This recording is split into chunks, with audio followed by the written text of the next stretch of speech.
belajar, di mana pandangan perkembangan sosiokultural Bronfenderer mikrosistem, mesosistem, ekosistem, makrosistem, dan kronosistem. Pernah mendengar istilah itu Bapak Ibu? Ada 5 hal itu Bapak Ibu. Nah, nanti akan saya jelaskan lebih lanjut. Jadi ada lingkungan ya, yang mulai dari dalam diri, kemudian diri sendiri yang tampak dari luar, lingkungan sekitar, lingkungan yang lebih besar lagi, kemudian lingkungan yang lebih besar lagi, dan bagaimana itu bisa membentuk seorang anak bisa berbeda dengan yang lainnya. Jadi di sini teorinya adalah lingkungan itu membentuk seorang anak, begitu. Kemudian yang kedua adalah teori multiple intelligence, Bapak Ibu.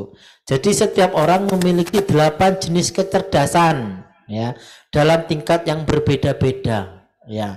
Ada yang sukanya gambar ya. Ada yang kalau dia enggak angka itu enggak mau gitu ya. Maksudnya kalau enggak matematika enggak suka. Nah, gitu. Kalau menghitung dia cepat di luar kepala, misalkan akar 1945 dibagi dengan 6 langsung ketemu di kepalanya. Nah, itu bakat Bapak Ibu. Ya. Kemudian ada yang dalam bidang seni begitu.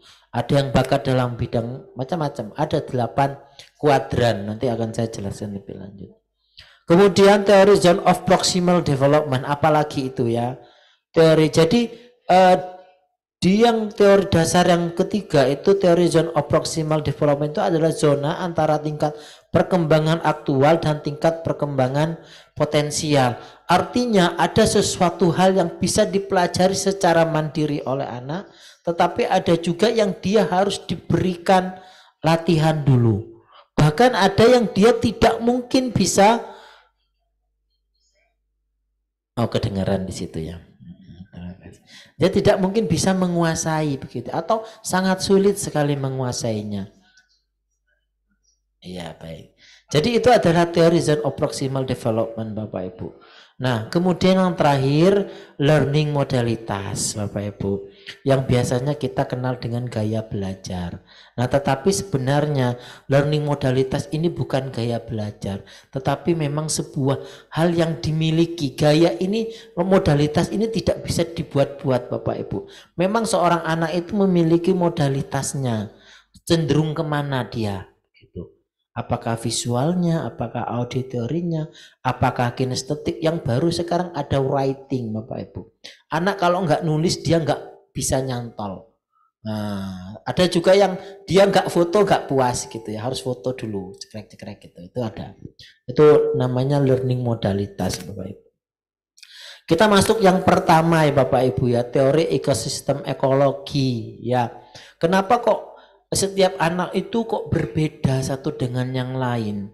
Kenapa kok dia akan berbeda satu anak dengan yang lain? Karena ini faktor lingkungan gitu ya. Ada yang pertama itu faktor mikrosistem, dan diri sendiri anak itu mikrosistem adalah lingkungan yang paling dekat dengan anak. Dialah yang paling kuat membentuk anak itu seperti apa. Ya. Mulai dari keluarga, kemudian sekolah, kemudian teman, kemudian faktor agama, kemudian sebagainya dan sebagainya. Kemudian ada mesosistem, dia itu antara begitu ya. Kemudian ada ekosistem, misalkan dia sekolah, kemudian media massa, kemudian ada hal-halangnya faktor politik, kemudian dan sebagainya. Kemudian makrosistem dia adalah budaya ya. Budaya di Indonesia misalkan seperti apa akan berbeda dengan negara yang lain. Kemudian ada kronosistem begitu ya. Jadi yang kronosistem itu yang melingkupi semuanya begitu ya. Jadi hal-hal itulah yang membuat setiap anak itu tidak akan sama ketika dia akan belajar, itu dia tidak akan sama begitu ya. Ini kalau misalkan kita bandingkan teori sistem ekologi ini mirip-mirip dengan behavioristik lah Bapak Ibu ya. Jadi ada pengaruh lingkungan gitu ya. Tetapi ini mungkin malu dia menyebutnya behavior, tapi sebenarnya mirip gitu ya Pak Ibu. Tapi ini lebih dijelaskan dalam hal yang lebih kompleks begitu.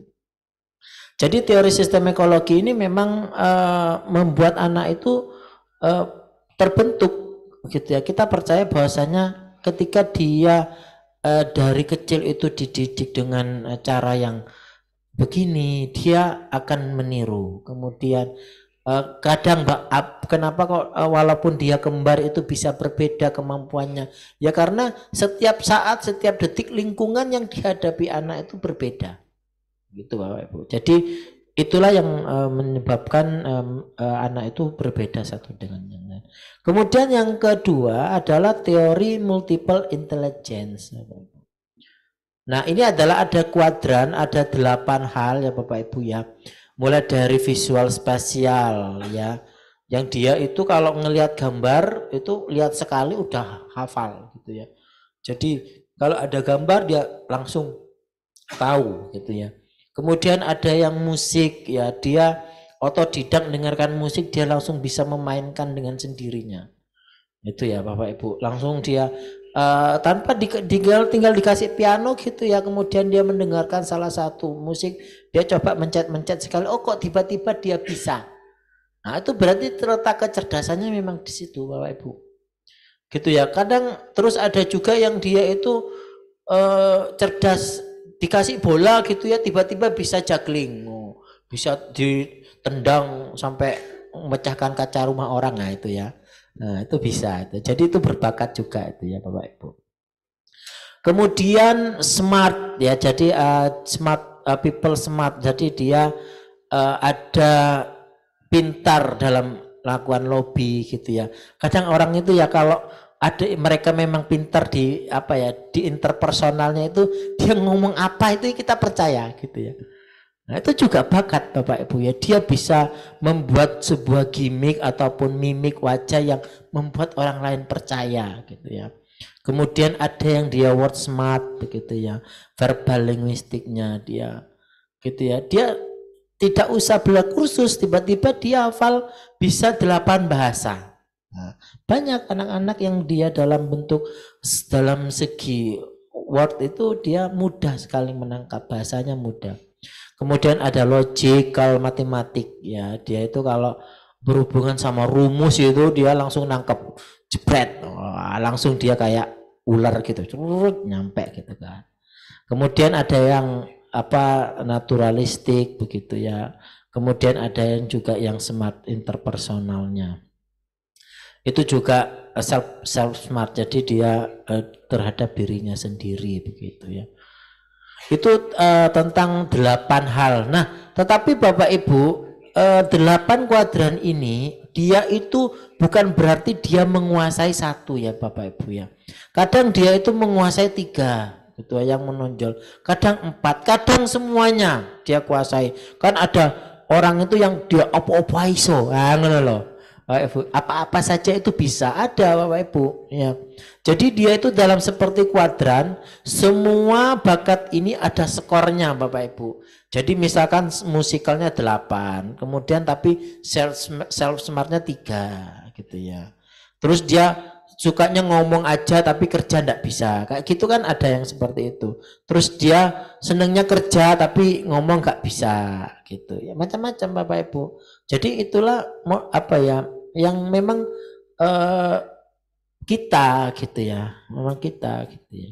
Nah kalau ini sebenarnya dekat-dekat sama teori belajar yang apa ya, yang kognitif ya Bapak Ibu ya. Jadi teori belajar kognitif hampir sama dengan teori multiple intelligence ini. Jadinya setiap orang itu sudah punya, dikaruniai dengan bakat gitu ya. Kamu itu ini loh, kamu berarti kalau mau berkembang ya ini yang harus kamu kembangkan. Nah, jadi 2 teori itu tadi, yang pertama itu berbasis lingkungan yang bisa membentuk, yang sekarang adalah bahwasanya setiap anak itu memiliki bakatnya masing-masing Bapak Ibu. Ya, jadi bakatnya masing-masing ini ya perlu kita lihat. Maka ketika kita memberikan suatu pembelajaran itu, kalau misalkan dia pinternya olahraga gitu ya, disuruh matematika gitu ya Mas yo, walaupun dia itu disuruh les sampai 4.000 jam gitu ya ndak bisa Bapak Ibu, ndak akan bisa ya. Ya bisa, tapi ya paling 30% kayak gitu. Ya, misalkan dia harus menghafal 1 sampai 100, dia mungkin hanya bisa 30. Nah, maka dalam prinsip ini, daripada kita mengisi kekurangannya, maka lebih baik kita isi potensinya, gitu ya. Kita kembangkan potensinya biar lebih baik begitu. Kita arahkan sesuai dengan potensinya. Begitu Bapak Ibu. Nah, kemudian ada teori zone of proximal development Bapak Ibu.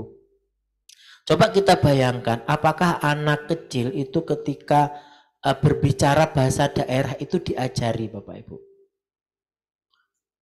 Mendengar saja Bapak Ibu. Tidak Bapak Ibu. Apakah kita harus belajar bahasa Indonesia dulu, dari kecil baru bisa bahasa Indonesia?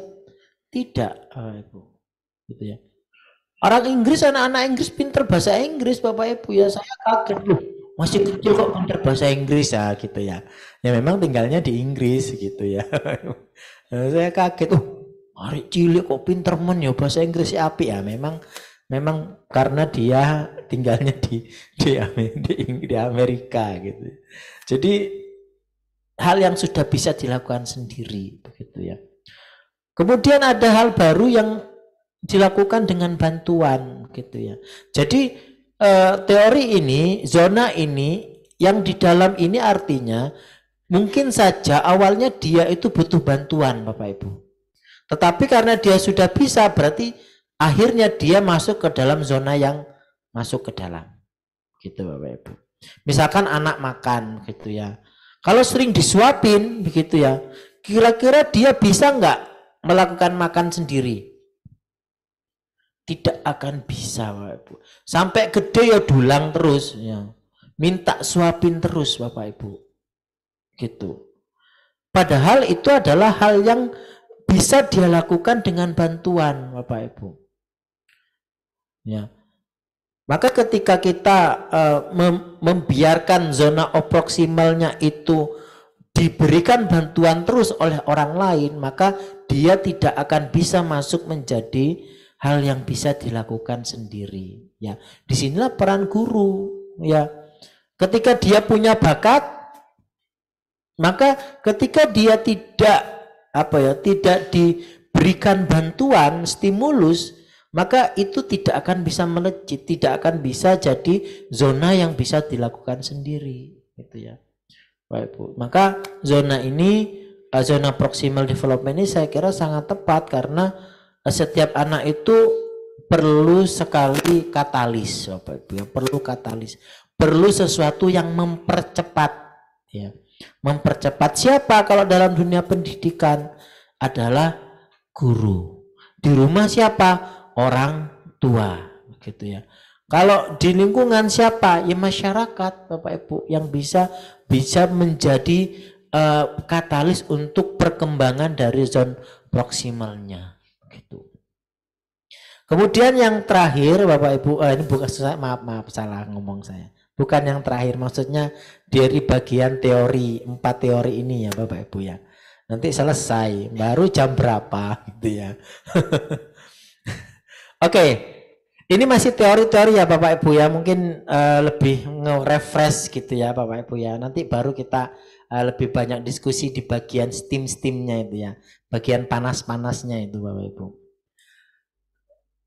Learning modalitas Bapak Ibu, ada visual, kemudian ada auditory, kemudian ada kinestetik begitu ya. Itu modalnya anak begitu ya. Apakah modalitas anak ini dibentuk? Bisa jadi ya. Apakah learning modalitas ini atas pengaruh lingkungan ataukah memang bakatnya? Bisa dua-duanya Bapak Ibu.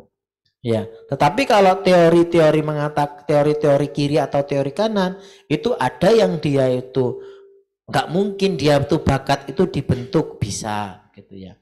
Kalau teori yang mengatakan itu adalah bakatnya, adalah memang modalitasnya, bisa Bapak Ibu. Jadi tinggal ngikut aliran mana gitu ya. Kalau saya lebih baik bisa satu, bisa sini, bisa sini. Nah, teori yang fleksibel lah istilahnya. Nah kemudian maka kalau kita berbicara tentang learning modalitas, maka memang banyak sekali anak-anak yang di kelas itu ada yang banyak yang visual gitu ya. Ada yang dia senangnya auditori, ada yang dia senangnya kinestetik. Maka dari itu Bapak Ibu, berdasarkan 4 teori ini Bapak Ibu, maka tidak ada anak yang sama Bapak Ibu ya. Maka tugas kita itu adalah menyiapkan setiap menyiapkan bahan ya, atau menyiapkan modul ajar di kelas itu yang dengan grade yang paling tinggi sampai dengan yang paling rendah. Artinya kita cukup membuat satu saja Bapak Ibu. Tetapi untuk penilaiannya kita sesuaikan dengan kemampuannya mereka. Jadi misalkan ya, anak yang yang pintar Bapak Ibu. Kita sebenarnya sudah tahu ini Bapak Ibu sejak dulu. Ketika ada anak yang pintar dalam satu bidang, ketika dia sudah bisa, kita beri apa Bapak Ibu? Pengayaan. Itu adalah salah satu cara sebenarnya Bapak Ibu. Cara kita untuk menghargai bahwasanya dia itu bisa lebih tinggi daripada apa yang sudah kita siapkan. Bagi anak yang tidak sampai kepada kompetensi, kita berikan apa Bapak Ibu? Remedial Bapak Ibu. Itu adalah salah satu cara kita untuk bisa membuat dia itu setidaknya sampai begitu Bapak Ibu. Nah, tetapi sekarang semua itu dibentuk dalam satu hal Bapak Ibu, bahwasanya kita tinggal memberikan asesmennya Bapak Ibu. Ya. Misalkan kompetensinya adalah menguasai memahami proses perkembangan genetik hewan laut misalkan. Ini contoh ya Bapak Ibu ya. Nah, maka ketika setiap anak itu memiliki kecerdasan yang berbeda-beda, ya maka tinggal kita berikan pilihan pilihan penilaian ataupun standar scoringnya Bapak Ibu. Kalau misalkan dia bisa menyebutkan 5 ya, maka dia skornya misalkan 100 ya. Dia bisa menyebutkan 3, skornya berapa Bapak Ibu? 100 juga. Ya. Dia menyebutkan 1, skornya berapa? 100 juga. Tetapi 100 yang pertama sama 100 yang kedua sama 100 yang ketiga itu dia berbeda. Berbedanya di mana? Deskripsi dari nilai 100. 100 itu dia kompetensinya apa saja. Misalkan 100-nya dia itu kompetensinya ada 8. Mungkin yang 100 yang kedua kompetensinya hanya 5. 100 yang ketiga kompetensinya hanya 2. Maka dalam kurikulum Merdeka Belajar itu bukan nilai yang paling penting tinggi-tinggian Bapak Ibu. Tetapi seberapa banyak kompetensi yang bisa dia kuasai. Nah, disitulah letak enaknya Merdeka Belajar itu Bapak Ibu. Ya, kita sendiri yang menentukan, guru sendiri yang paling paham kompetensi apa yang akan dimiliki oleh siswa. Nah, sehingga setiap anak itu kita yakin bahwasanya anak kita ini akan menguasai kompetensi yang kita sediakan dengan grade-grade yang kita sudah siapkan. Nah, ini enaknya Merdeka Belajar itu kayak gitu, merdeka sekali Bapak Ibu. Nah, ini ya cirinya. Jadi ini sebenarnya masih sama dengan scientific learning begitu ya Bapak Ibu. Berfokus kepada kompetensi ya. Jadi kompetensi yang paling penting ya Bapak Ibu. CP, kompetensi pembelajaran begitu. Dalam setiap fase itu ada 10, ada sampai F ya, fase F itu setiap kelas itu memiliki satu kompetensi, bahkan ada yang dia itu satu fase terdiri dari 2 kelas begitu. Nah, maka atau ada yang 3 kelas juga. Nah, itu satu CP itu memiliki kalimat yang sungguh indah ya menurut saya. Itu rangkaian kata-katanya itu benar-benar dipikirkan, ada muatan kata kerja operasionalnya, mulai dari mengamati, menganalisis, mengapa dan sebagainya. Kemudian ada muatan kontennya, kemudian ada muatan profil Pancasilanya, ada muatan kerja mandirinya dan sebagainya. Itu sangat indah sekali Bapak. Kalau saya baca itu, aduh, kalau anak bisa semua ini, ampun, pinternya anak saya kayak gitu ya. Jadi kayak gitu Bapak. Jadi tetapi kita harus tetap memilih ya, kalau di materi saya itu ada yang namanya ini ya Bu, menyusun caranya menyusun alur pembelajaran dan sebagainya. Nah ini mungkin nanti di lain masa ya Pak Ibu ya, kita fokus di sini. Penyusunan kurikulum dan pembelajaran sesuai dengan kebutuhan peserta didik, mau yang sampai mana dia. Kemudian pengelompokan yang fleksibel ya. Jadi fleksibel Bapak Ibu, tidak saklek begitu ya. Kemudian yang terpenting adalah berpusat kepada siswa, jangan guru yang mendominasi. Kita tinggal menyiapkan bahannya, kemudian di kelas itu kita bersifat seperti pendamping ya, mengarahkan gitu ya, tidak mengajari ya. Saya sama mahasiswa saya itu kalau dari segi penguasaan teknologi ya jauh lebih, penguasaan mahasiswa lebih jauh ya. Ketika dia mencari materi dia lebih jago, tetapi saya bisa mendampingi mereka. Bagaimana sih caranya belajar? Apa saja yang harus kalian mahasiswa dapatkan, siswa dapatkan kayak gitu Bapak Ibu.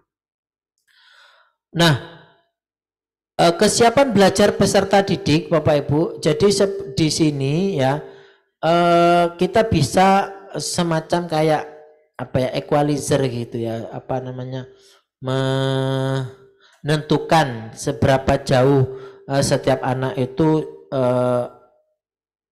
potensinya atau sikapnya ataupun persiapan dirinya gitu ya, kesiapannya.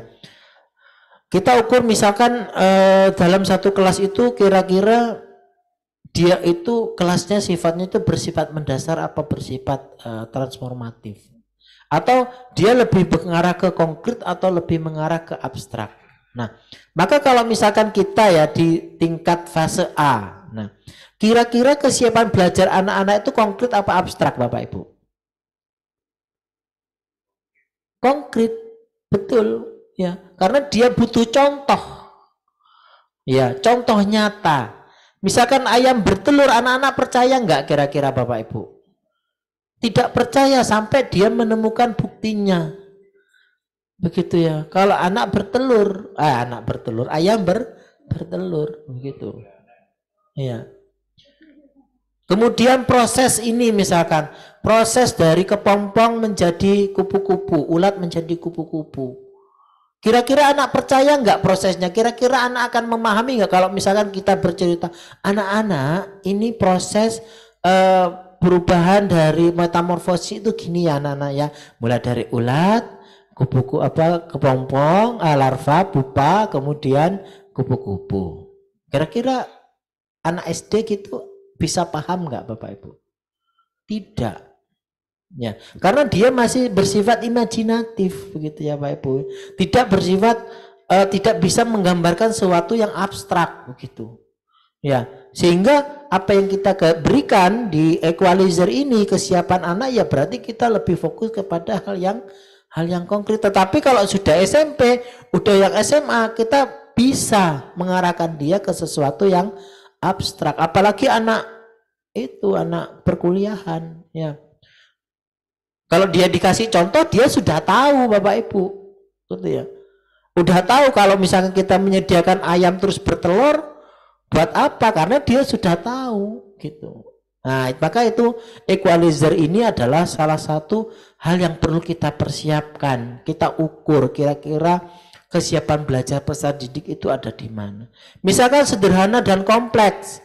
Anak SD diberi perintah yang rumit, paham nggak? Ya tidak, gitu ya. Maka kita beri perintah yang mudah, cukup kalimat yang pendek, begitu ya. Kalau memberi soal pertanyaan, misalkan 1 paragraf gitu, anak-anak kira-kira bosan nggak menjawab pertanyaan yang seperti itu? Ya bosan. Kalau mahasiswa boleh, silahkan kasih pertanyaan 2 halaman dulu. Pertanyaannya 2 halaman boleh. Karena dia sudah bisa berpikir kompleks. Hal-hal yang dia sudah ketahui kemudian dia ramu dalam sebuah pertanyaan, Bapak Ibu. Kemudian terstruktur sama terbuka gitu ya. Kalau tertutup pertanyaan langsung to the point begitu ya. Ya. Misalkan ayam bertelur atau beranak. Nah, jadi langsung tertutup ya, terstruktur langsung gitu ya. Tetapi kalau misalkan terbuka, jadi kita ada pilihan-pilihan Bapak Ibu. Dan seterusnya begitu ya. Jadi equalizer ini adalah cara kita mengukur kesiapan belajar peserta didik. Nah, jadi kita pakai equalizer ini Bapak Ibu. Jadi untuk menyiapkan modul ajarnya itu ya Bapak Ibu ya, kita ya modul pembelajaran inovatifnya ya kita berdasarkan ini Bapak Ibu. Realistisnya ya. Jadi kita ukur sejauh mana sih peserta didik kita ada gitu. Kemampuan peserta didik kita. Nah, sehingga ya dengan beberapa hal tadi ya, sebenarnya minat peserta didik itu bagaimana, Bapak Ibu? Ya. Misal ternyata dia ada bidang seni, ya, bidang matematika, kemudian bidang sains, bidang drama, memasak, bidang keteknikan dan sebagainya. Kemudian bagaimana dengan profil belajar peserta didik? Dia punya bahasa, perbedaan budaya, kesehatannya juga bermacam-macam, keadaan keluarganya juga bermacam-macam, faktor ekonominya dan profil-profil yang lainnya, kekhususan lainnya. Misalkan dia rumahnya jauh, ya, jauh. Ini sekolah ya, masuknya jam 7, ya. Kemudian makanya ada zonasi itu yang untuk meringankan faktor jarak itu ya Pak Ibu ya. Rumahnya misalkan jaraknya 30 kilo, ya. Kemudian ke sekolah begitu ya. Berangkatnya sudah jam 6. Sampai di sekolah masih dihukum. Gimana Bu rasanya? Iya, anak sudah berusaha untuk datang tidak terlambat, datang lebih pagi dan sebagainya, tapi tetap terlambat. Sedangkan pihak sekolah itu atau guru langsung menghukum tanpa melihat latar belakangnya. Kira-kira adil apa enggak? Nah tidak. Nah inilah yang berdiferensiasi Bapak Ibu. Ya, berdiferensiasi seperti itu. Begitu. Langsung dihukum. Kira-kira anak akan membekas enggak? Kira-kira ketika dia sudah berusaha tetapi tetap terlambat, kira-kira membekas enggak? Sangat membekas Bapak Ibu. Nah itu yang tidak boleh kita hindari, harus kita hindari itu Bapak Ibu, yang seperti itu. Nah sehingga Merdeka Belajar ini memang tujuannya adalah agar kita bisa membentuk pola pikir, kemudian anak yang dia itu kita harus paham tentang kondisi kita terutama dan kondisi anak Bapak Ibu. Nah sedangkan untuk aspek-aspek pembelajaran berdiferensiasi ada 4 Bapak Ibu, ada konten, kemudian ada proses, ada produk, ada lingkungan belajar. Nah tetapi ini tidak akan saya jelaskan lebih panjang, saya lebih fokus kepada penerapan model pembelajaran berdiferensiasi terintegrasi dengan model STEAM. Nah, apalagi itu ya Bapak Ibu. Nah, ini sama kayak kacang goreng ya Bapak Ibu ini. Nah, mungkin saya ingin yang dari Surabaya mungkin bisa menjawab ya, mungkin ada pengetahuan awal nih ya. Mungkin yang di sini ya bisa juga membantu saya ya, karena di sini kita sama-sama memahami ya apa itu STEAM gitu ya. Mungkin dari rumah dulu, dari Surabaya dulu, apakah ada yang ingin menjawab nih ya, what is STEAM ya, apa itu STEAM, atau kalau bahasa gaulnya itu apa yang Anda ketahui tentang STEAM? Ada yang bisa jawab Bapak Ibu? Ada?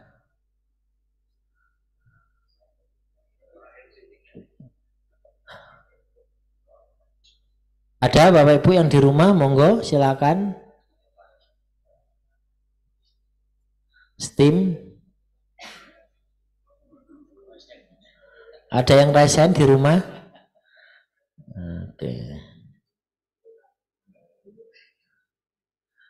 Atau baru mendengar kali ini Bapak Ibu?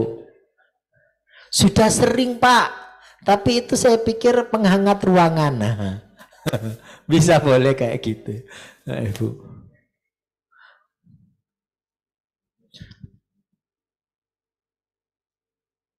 Ada Bapak Ibu yang membantu saya? Nggih, monggo Pak. Nah, ini minta tolong sebutkan nama nggih Pak, sama prodinya mungkin biar saya kenal jenengan.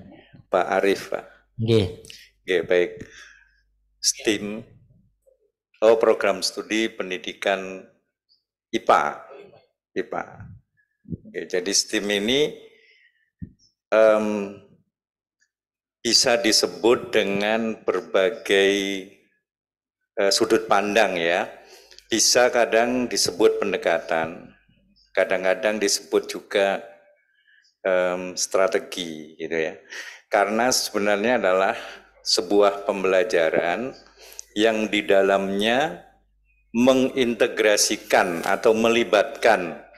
Yang pertama adalah sains, yaitu pengetahuannya sendiri atau sains atau ilmu pengetahuannya sendiri. Kemudian ada teknologi, ada engineering. Engineering itu berarti cara atau prosedur dan sebagainya. Kalau teknologi berarti menggunakan teknologi dalam pengertian lebih cenderung ke perangkat keras dari teknologi itu. Kemudian ada arts. Nah, lalu arts ini munculnya sebenarnya setelah berikutnya ya. Asal muasalnya adalah STEM itu. Jadi matematik. Nah, matematik dalam pengertian yang luas sebenarnya. Jadi tidak ansih angka, tetapi dia juga banyak hal termasuk keruangan, dimensi, logik dan sebagainya itu dalam dimensi matematik. Sedangkan art ini adalah kalau dalam menurut bahasanya adalah seni. Tapi kemudian di dalam pengertian bagaimana mengintegrasikan sebuah dimensi pembelajaran ini bisa bermakna budaya, bisa seni, bisa karakter dan sebagainya. Jadi sesuatu yang sifatnya lebih ke dimensi sikap gitu ya dan sebagainya.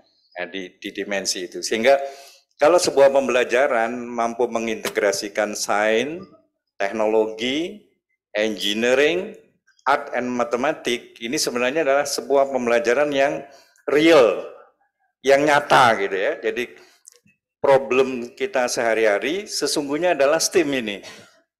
Maka kalau pembelajaran apapun bidang ilmunya sebenarnya bisa melibatkan STIAM, jadi STEAM ini. Itu yang selama ini saya pahami ya Pak ya. Kemudian beberapa riset juga maupun risetnya baik itu skripsi ataupun yang lainnya itu juga sering menggunakan ini sebagai ini misalnya menyusun LKPD gitu. Dia berbasis pada STEAM, maka di dalam setiap bagian dari LKPD itu ada unsur-unsur S, T, E, dan M. Nah, kira-kira begitu, mudah-mudahan ada pendapat lainnya supaya ada wacana. Terima kasih. Baik. Terima kasih Pak Arif nggih. Pak Arif dari Pendidikan IPA. Nggih. Terima kasih Pak. Sangat tepat Bapak Ibu, pendapat dari Pak Arif sangat tepat sekali ya. Tetapi apakah ada pendapat lain ya yang lebih memperkaya? Oh, pandangan saya tentang STEAM itu seperti ini loh. Mungkin yang dari Surabaya mungkin.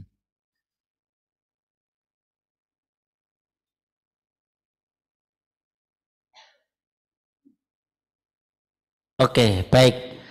Terima kasih Pak telah membantu kami, membantu saya di sini untuk memahamkan tentang STEAM secara komprehensif ya Bapak Ibu ya.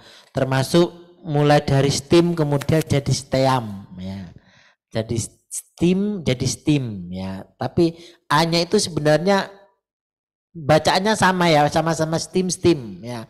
Cuman yang satunya STEAM-nya nggak ada A-nya, satunya ada A-nya gitu ya. Kalau Indonesia bacanya STEAM. Iya. Ya, kenapa nggak STEMA ya gitu ya? Kok STEAM? Nah, iya. Karena kan baru munculnya, tapi ternyata itu adalah morfologi huruf supaya kita itu ingat ya Bapak Bu ya. STEAM ya STEAM gitu walaupun ditambah A gitu ya, tetap STEAM. Nah, gitu ya Bapak Bu ya. Nah, begitu. Nah, kemudian apakah ini ya Bapak Ibu ya, ternyata memang ya STEAM itu kalau dari segi bahasa tadi ya, pertama kali dijelaskan Pak Arif itu ya dari segi bahasa dulu ya. STEAM itu ya sains, teknologi, teknik, kemudian matematik ditambah dengan seni. Ini dari katanya dulu ya Bapak Ibu ya. Memang itu ya dari suku katanya. Tetapi apakah STEAM ini ternyata, nah ini belum terdownload ini ya. Ini mungkin karena besar. Bentar Ibu.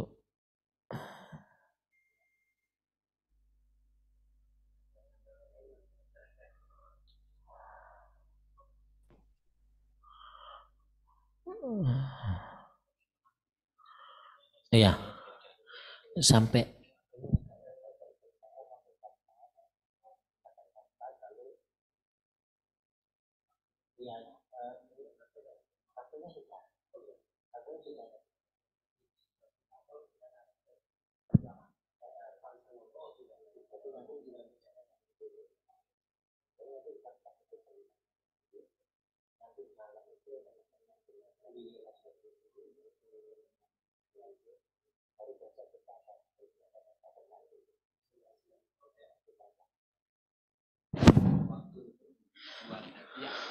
Oke, ini pandangan yang pertama ya.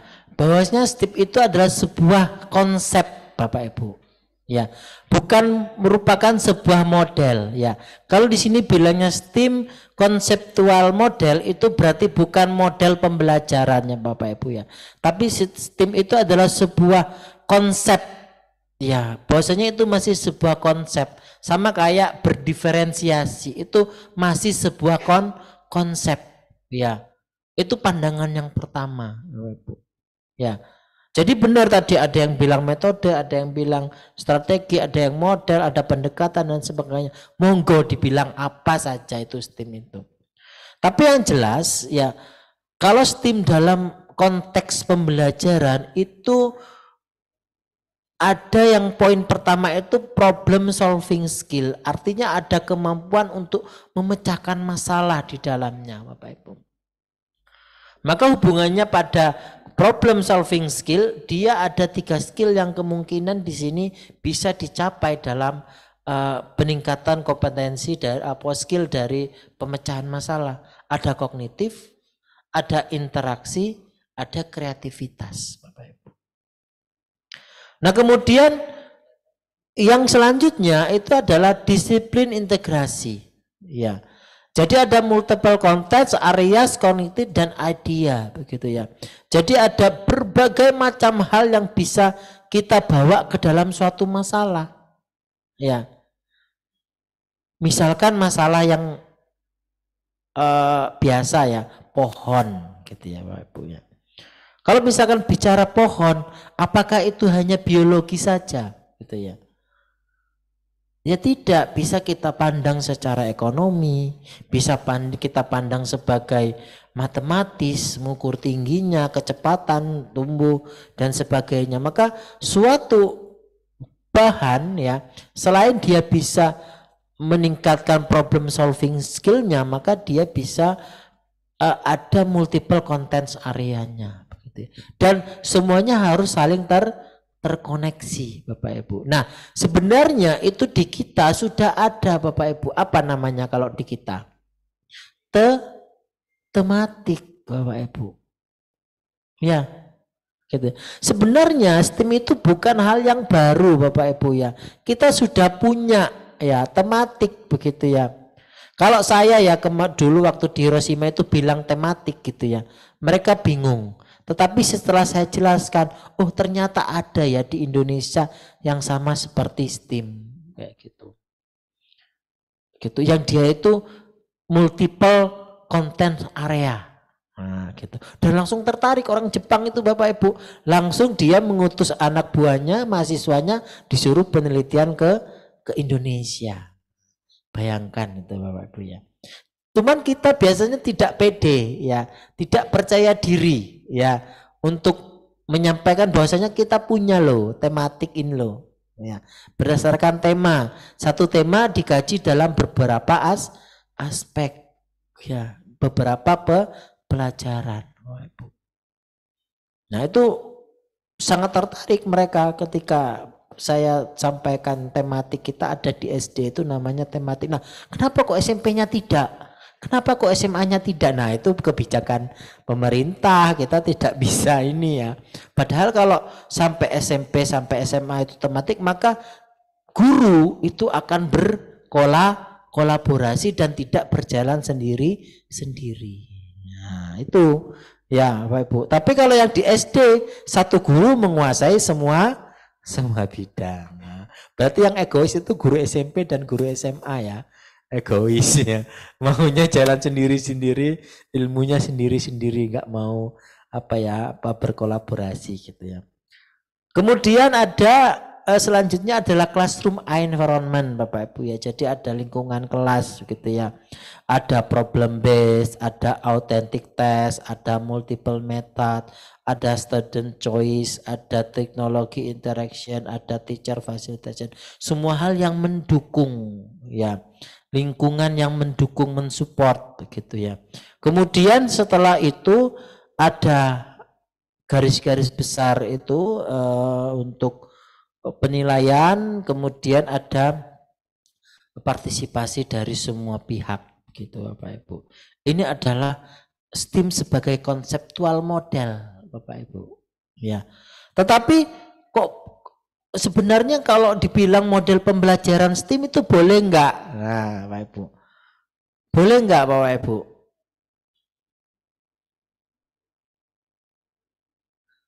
Ya, ini Bapak Ibu. Ini salah satu gambar Bapak Ibu. STEAM ya. Mathematics, Science, Technology, Engineering, Art. Nah, ini yang seperti yang dijelaskan Pak Arif tadi begitu ya.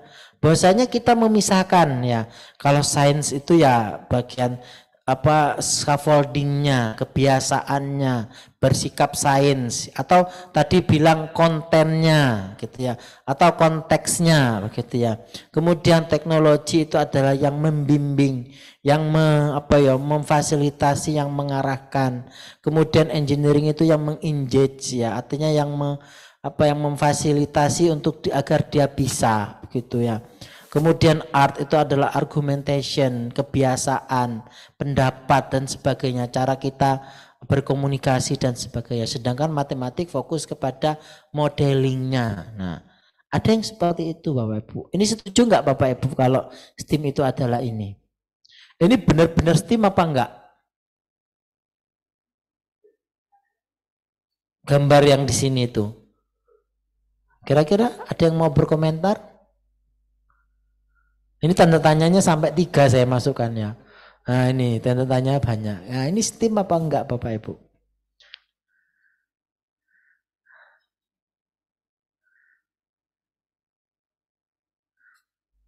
Kira-kira yang dari rumah? Yang dari Surabaya?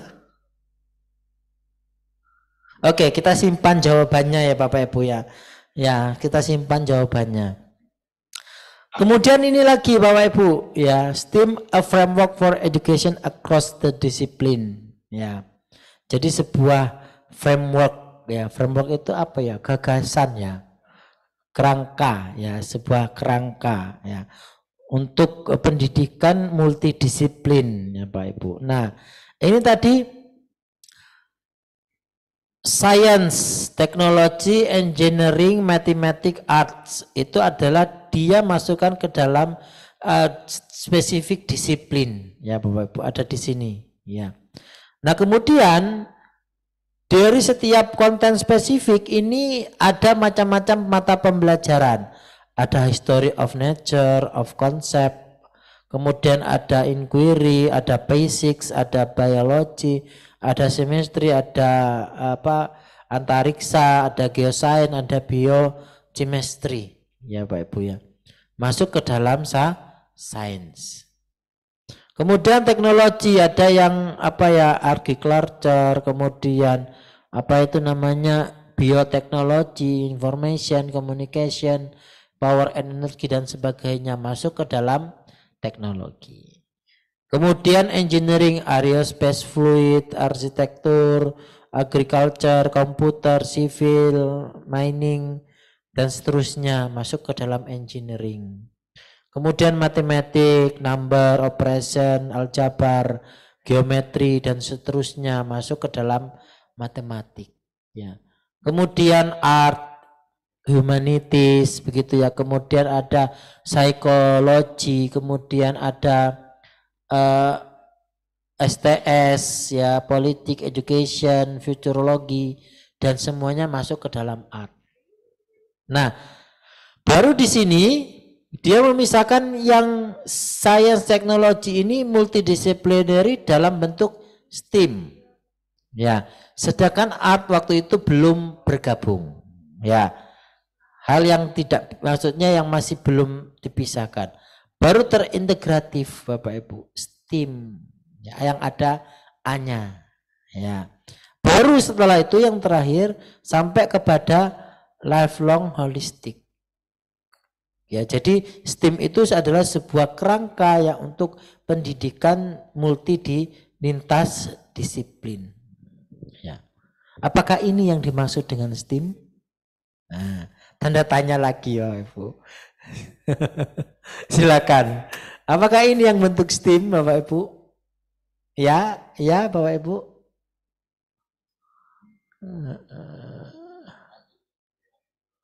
Apa yang tadi itu tadi? Nah, apa yang ini? Ya. Apa yang ini? Nah, ya. Apa yang ini? Nah, gitu ya. Karena semuanya mengklaim bahwa dia itu STEAM. Ya. Dan ini saya ambil dari artikel jurnal yang bereputasi Bapak Ibu, internasional nih Bapak Ibu. Nah, kemudian ada lagi Bapak Ibu. Nah, ini Bapak Ibu. Ya.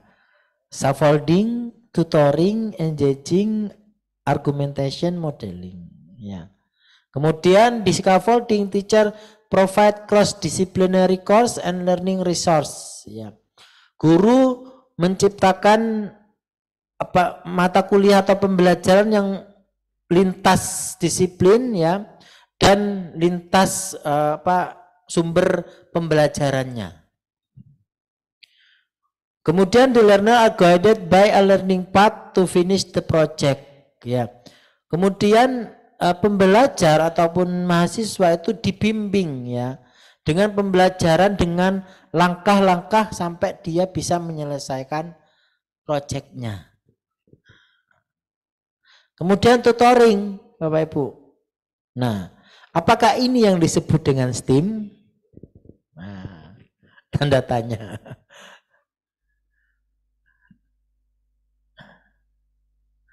Apakah ini Bapak Ibu? Ada yang mau menjawab? Nah, saya baru kenal Pak dengan STEAM gitu ya. Nah, ini biar saya kasih beberapa informasi dulu ya Bapak Ibu. Nah, ini Bapak Ibu. Apakah ini juga STEAM Bapak Ibu? Ya. Ini kita integrasi STEAM dalam sebuah model pembelajaran T5E. Ya, 5E Bapak Ibu. Engagement ada yang 4E, ada yang 3E dan sebagainya. Engagement, exploration, explanation, elaboration dan evaluation. Ya. Ini juga diklaim sebagai salah satu STEAM Bapak Ibu karena di engagement ada kegiatan sains. Di exploration ada kegiatan engineering dan teknologi. Ya.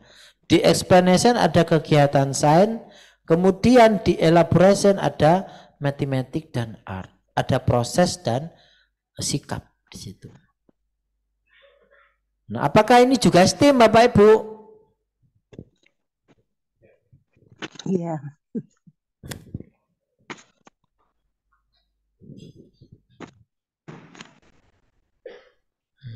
Ini juga STEM, Bapak Ibu, ya.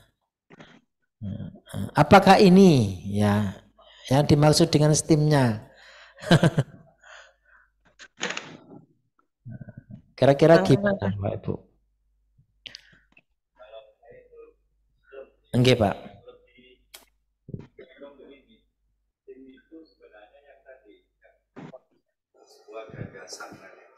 Sehingga dia bisa berubah dalam apa? Bisa membentuk beragam strategi. Seperti ini kan umumnya ini disebut dengan model pembelajaran 5E gitu ya, apa? 5E. Kemudian ini asalnya 3, kemudian 5, 7. Yang terakhir itu saya membaca hasil riset dari Universitas Negeri Jakarta. Dia mengembangkan 8E. Nah, itu menambahi TIK, menambahi kemampuan eksplorasi menggunakan informasi teknologi. Nah, jadi bisa menjadi beragam, akhirnya masuk ke dalam model-model itu menerapkan gagasan tadi, STEM tadi. Jadi lebih, menurut saya dia lebih kayak Pancasila gitu ya. Dia adalah filsafat. Maka undang-undang apapun mesti akan bisa mengambil sisi-sisi itu. Nah, seperti ini. Apakah ini STEM? Kalau kita menyebut ini adalah model pembelajaran yang di dalamnya ada komponen atau gagasan STEM tadi. Bahkan apapun disebut saja, model pembelajaran yang berbasis kognitif, ini kan satu di antaranya. Nah, itu semuanya pasti ada unsur STEM-nya tadi. Maka kalau secara pribadi saya lebih condong dia adalah sebuah gagasan. Kalau dalam Pancasila dia adalah filsafatnya. Maka kita menyebut pendekatan tadi. Dia bisa masuk dalam beragam bentuk, dia bisa berubah atau apa? Menjadi beragam bentuk-bentuk pendekatan pembelajaran. Begitu, Pak. Oke, baik. Ini saya tidak bisa membenarkan terlebih dahulu ya. Tetapi saya pengen pendapat dari teman-teman yang lain. Kira-kira sepakat enggak dengan apa yang Pak Arif sampaikan? Bahwasanya itu adalah sebuah ideologi ya, istilahnya teori paling atasnya lah istilahnya begitu. Yang mendasari dia itu bisa diturunkan dalam berbagai macam pendekatan ataupun model pembelajaran yang sudah ada, Bapak Ibu. Bapak Ibu yang lain ada pendapat? Yang ya, di rumah? Saya sependapat dengan Pak Arif. Oh, gitu, monggo. Adalah langkah-langkah pembelajaran yang menggunakan pendekatan STEM. Oke, ini Bu Siti Aziza nggih? Iya, Pak. Oke, monggo perkenalkan diri dulu Bu dan diulangi, jadi kurang kedengaran. Iya, saya Bu Siti Aziza dari Universitas Wijaya Kusuma. Saya sependapat dengan Pak Arif bahwa itu langkah-langkah pembelajaran, model pembelajaran dengan pendekatan STEM. Ada engagement, ada exploration, ya. Ya, betul Bu. Oke, ya, oke, baik. Terima kasih Bu sependapat. Nah, oke, terima kasih Bu dari Surabaya. Kemudian ada lagi enggak kira-kira? Nah, jadi kalau sebenarnya kita menyatakan bahwasanya suatu model pembelajaran itu model pembelajaran STEM, kira-kira Bapak Ibu setuju enggak?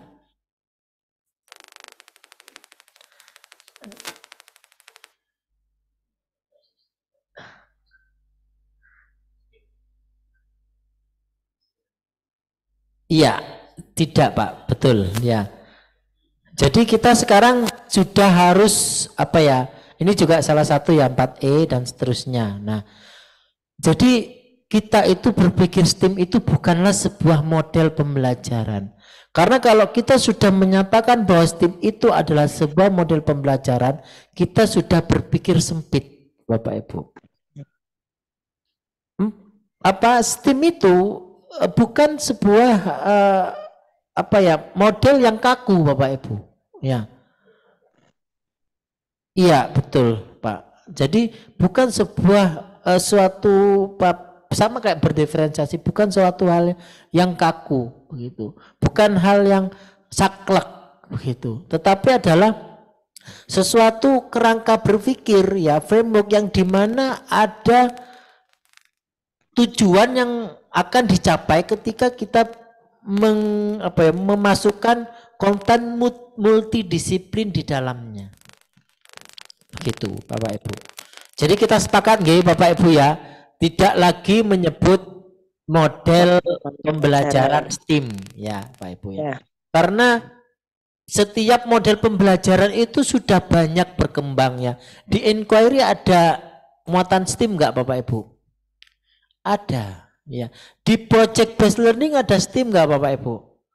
Ada Pak Ibu ya. Di studi kasus ada Bapak Ibu ya. Jadi sebenarnya STEAM itu telah ada dalam kehidupan anak dimanapun Bapak Ibu ya. STEAM itu ada bersama kita. Bahwasanya setiap anak itu selalu berpikir dari berbagai sudut pandang. Ya. Nah, kalau sekarang kita memberikan suatu materi yang terpisah-pisah, dulu kita ketika mendapatkan pelajaran matematika, pelajaran biologi, pembelajaran fisika dengan terpisah-pisah, rasa-rasanya mata pelajaran itu gak ada yang nyambung ya Bapak Ibu ya. Sulit semua ya Bapak Ibu ya.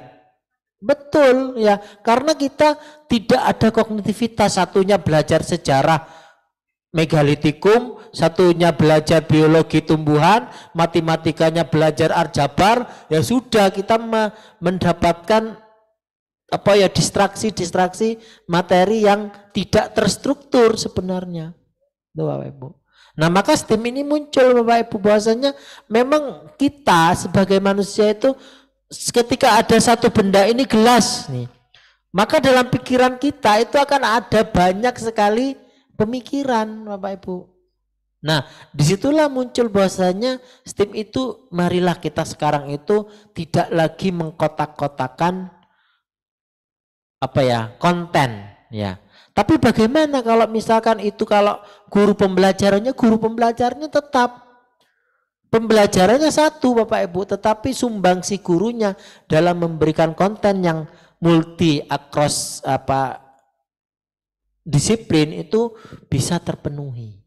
Nah, jadi seolah-olah anak itu cukup belajar satu hal, tetapi banyak sekali yang dia dapatkan Bapak Ibu. Nah itu sehingga tidak ada lagi pernyataan ternyata matematika itu enggak berguna ya. Isinya mek ngitung, rumus enggak dipakai dalam kehidupan sehari-hari. Nah itu tidak ada lagi kalau dalam STEAM Bapak Ibu. Karena ketika kita berbicara tentang pohon, bagaimana cara memotong pohon? Maka di situ butuh teknologi, butuh matematis, butuh art, butuh sains dan sebagainya. Nah, maka tidak ada lagi perkataan matematika itu kayak jadi tidak berguna, itu tidak ada lagi Bapak Ibu.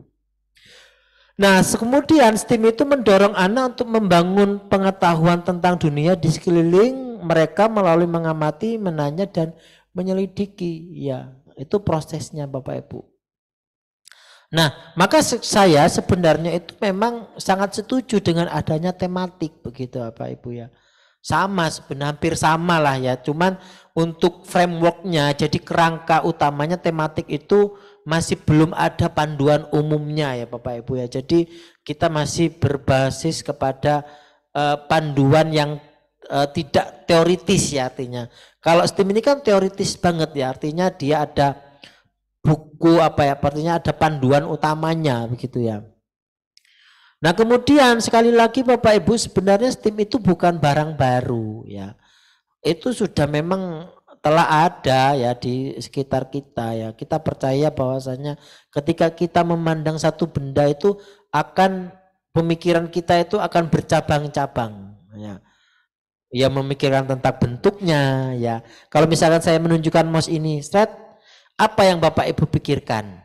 Ada yang ngelihat lampunya, mouse-nya warna merah, ada bentuknya lux begitu, ada yang ngelihat warnanya, ada yang ngelihat yang megang gitu ya. Nah, itu macam-macam ya Pak Ibu. Ya. Nah, sekarang STEAM itu juga sangat cocok ya ketika dia berada di kurikulum merdeka ya Bapak Ibu ya. Kurikulum merdeka sekarang itu ya diminta agar kita itu lintas ya, lintas bidang begitu ya. Integrasi antar bidang begitu. Nah, yang pertama explore dulu Bapak Ibu ya. Di STEAM itu ada kegiatan yang apa ya, mengeksplor ya. Ciptakan STEAMy learning environment ya, explore material dengan berbagai indera, kemudian dorong rasa ingin tahu anak, dorong untuk bertanya. Ini tips aja ya Bapak Ibu ya. Tapi kemudian untuk extend Bapak Ibu, tantanglah anak lebih lanjut, ajak untuk melakukan investigasi ya. Ketika Bapak Ibu explore, kemudian maka hal-hal inilah yang perlu di Bapak Ibu perhatikan. Kemudian challenge ya, tantangan yang terbuka agar anak memecahkan masalah dengan material yang ada. Anak bisa ditantang secara individu atau kelompok. Nah, ini eksplorasi versus tantangan ya. Explore versus challenge ya. Nah, kira-kira ya kalau misalkan saya menunjukkan gambar apa ini Bapak Ibu? Kupu-kupu ya. Tolong pikirkan salah satu konten ya yang dia itu bisa menunjukkan kupu-kupu ini apa sih kontennya gitu. Monggo Bapak Ibu. Yang dari rumah ataupun dari sini ya, dari ruangan ini. Monggo Bapak Ibu. Itu kalau matematik gitu Pak ya maksudnya ya. Iya, kalau misalkan di bidang konten lain Bapak Ibu. Kalau matematik itu mungkin ini terkait bidang yang apa itu kanan kiri sama itu sampai lupa saya. Simetris. Simetris, ya. Dengan Bapak siapa Pak? Saya Pak Suhartono, Bapak. Oh, nggih. Dari prodi apa Pak? Dari pendidikan matematik Pak. Oh ya. Oke, baik. Monggo Pak, dianalisis. Kira-kira yang dapat kita eksplor apa, kemudian yang bisa jadi tantangan apa di sini?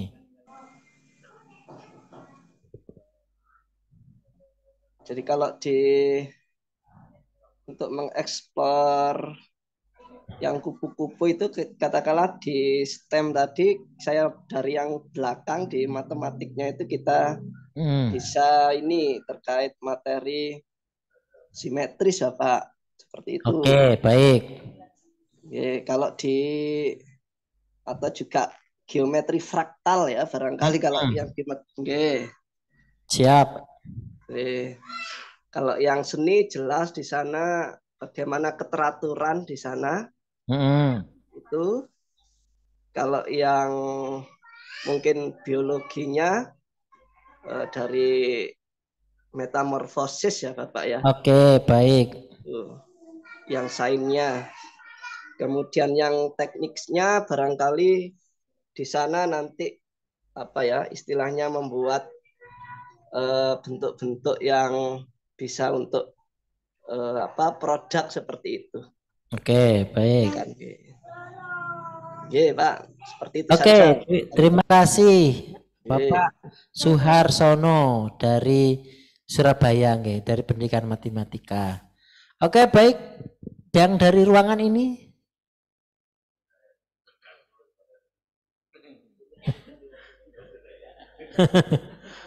Serahin Pak Arif sekarang pokoknya. Serahin Pak Arif. Monggo Bapak Ibu silakan.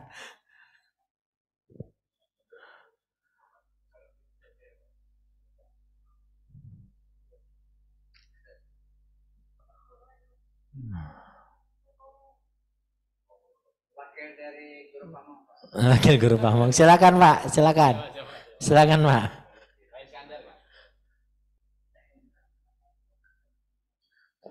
Siapa perwakilan?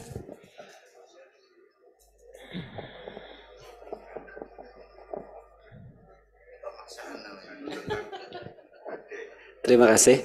Saya Iskandar Shah dari perwakilan Guru Pamong. Itu kalau kami SMP itu kekongreanan dan kesebangunan itu dari bentuk-bentuk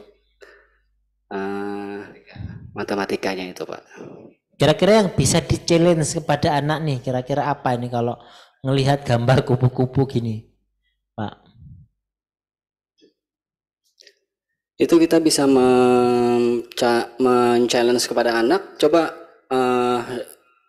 kalau bagian-bagiannya ya Pak ya, coba dari motif itu misalnya tentukan mana yang sama, kongruen dan sebangun Pak. Oke begitu, setuju yang lain? Pak siapa Pak namanya Pak? Iskandar. Pak Iskandar dari SMP, SD? Dari siapa? SMP Pak. Dari SMP, oke baik. Oke, ini kenapa kok kita itu sangat sulit sekali untuk mencari ide ya. Ketika ada satu permasalahan gitu ya, kita sulit. Apa sebenarnya penyebabnya Bapak Ibu? Apa sebenarnya? Kalau kita sudah sampai kepada membuat gitu ya, membuat suatu rancangan yang berbasis tim, itu biasanya menyerah ya Bapak Ibu ya. Kenapa? Alasannya. Karena apa? Karena pola pikir kita sebenarnya itu masih mengarah ke dalam satu bidang Bapak Ibu. Di sini sebenarnya yang kalau misalkan dari dulu kalau melihat gambar kupu-kupu selalu menuju kepada metamorfosis ya, dan itu di biologi dan selalu biologi ya.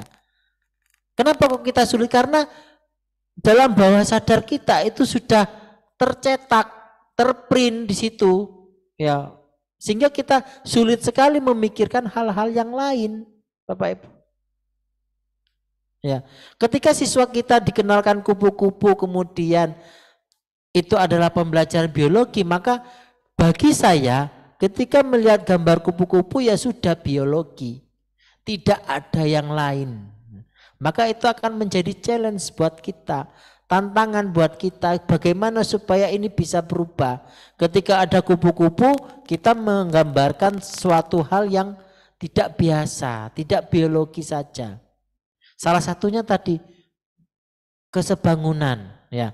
Tetapi apakah pernah Bapak Ibu matematika mencontohkan kupu-kupu? Tidak pernah gitu ya Bapak Ibu. Pasti bangunan. Nah itu Bapak Ibu ya. Iya gitu ya. Sering ya Bapak Ibu ya kupu-kupu. Ada ya Bapak. Nah itu ya berarti sudah mempraktekkan STEAM ya Bapak Ibu ya. Kayak gitu ya. Karena kupu-kupu kan sayapnya hitam kelelawar itu gitu. Kemudian investigasi. Oke, kita dari challenge tadi ya Bapak Ibu ya. Dari eksplorasi dan challenge. Sekarang kita ke investigasi. Gunakan bidang-bidang STEM untuk menjawab pertanyaan ya anak tentang lingkungan atau dunia sekelilingnya ya. Amati pertanyaan apa yang ditanyakan anak ketika sedang bermain dan melakukan eksplorasi gitu ya. Nah, ini bahasa STEM ya Bapak Ibu ya.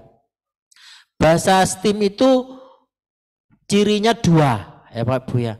Pertama invitasi ya, ajakan ya. Kemudian yang kedua itu provokasi ya. Yang invitasi itu mengarah kepada eksplorasi tadi Bapak Ibu. Yang provokasi itu mengarah kepada tantangan, challenge ya. Harusnya Bahasa STEM itu bersifat pertanyaan yang terbuka ya Pak Ibu ya. Tidak jawabannya itu merujuk kepada satu jawaban yang pasti. Misalkan berapa jumlah sila Pancasila gitu ya. Sudah Pancasila ya 5 gitu ya. Pancasila gitu ya. Apa yang kamu pikirkan tentang gelas ya, kupu-kupu ya. Mengapa kamu berpikir demikian? Ya. Bagaimana cara kamu? Nah, itu adalah pertanyaan-pertanyaan yang bisa membuat anak itu terprovokasi untuk berpikir. Ya Pak Ibu ya. Kita mengajak sehingga anak-anak bisa terprovokasi. Nah, ini yang saya jelaskan tadi, paradigma lama ya.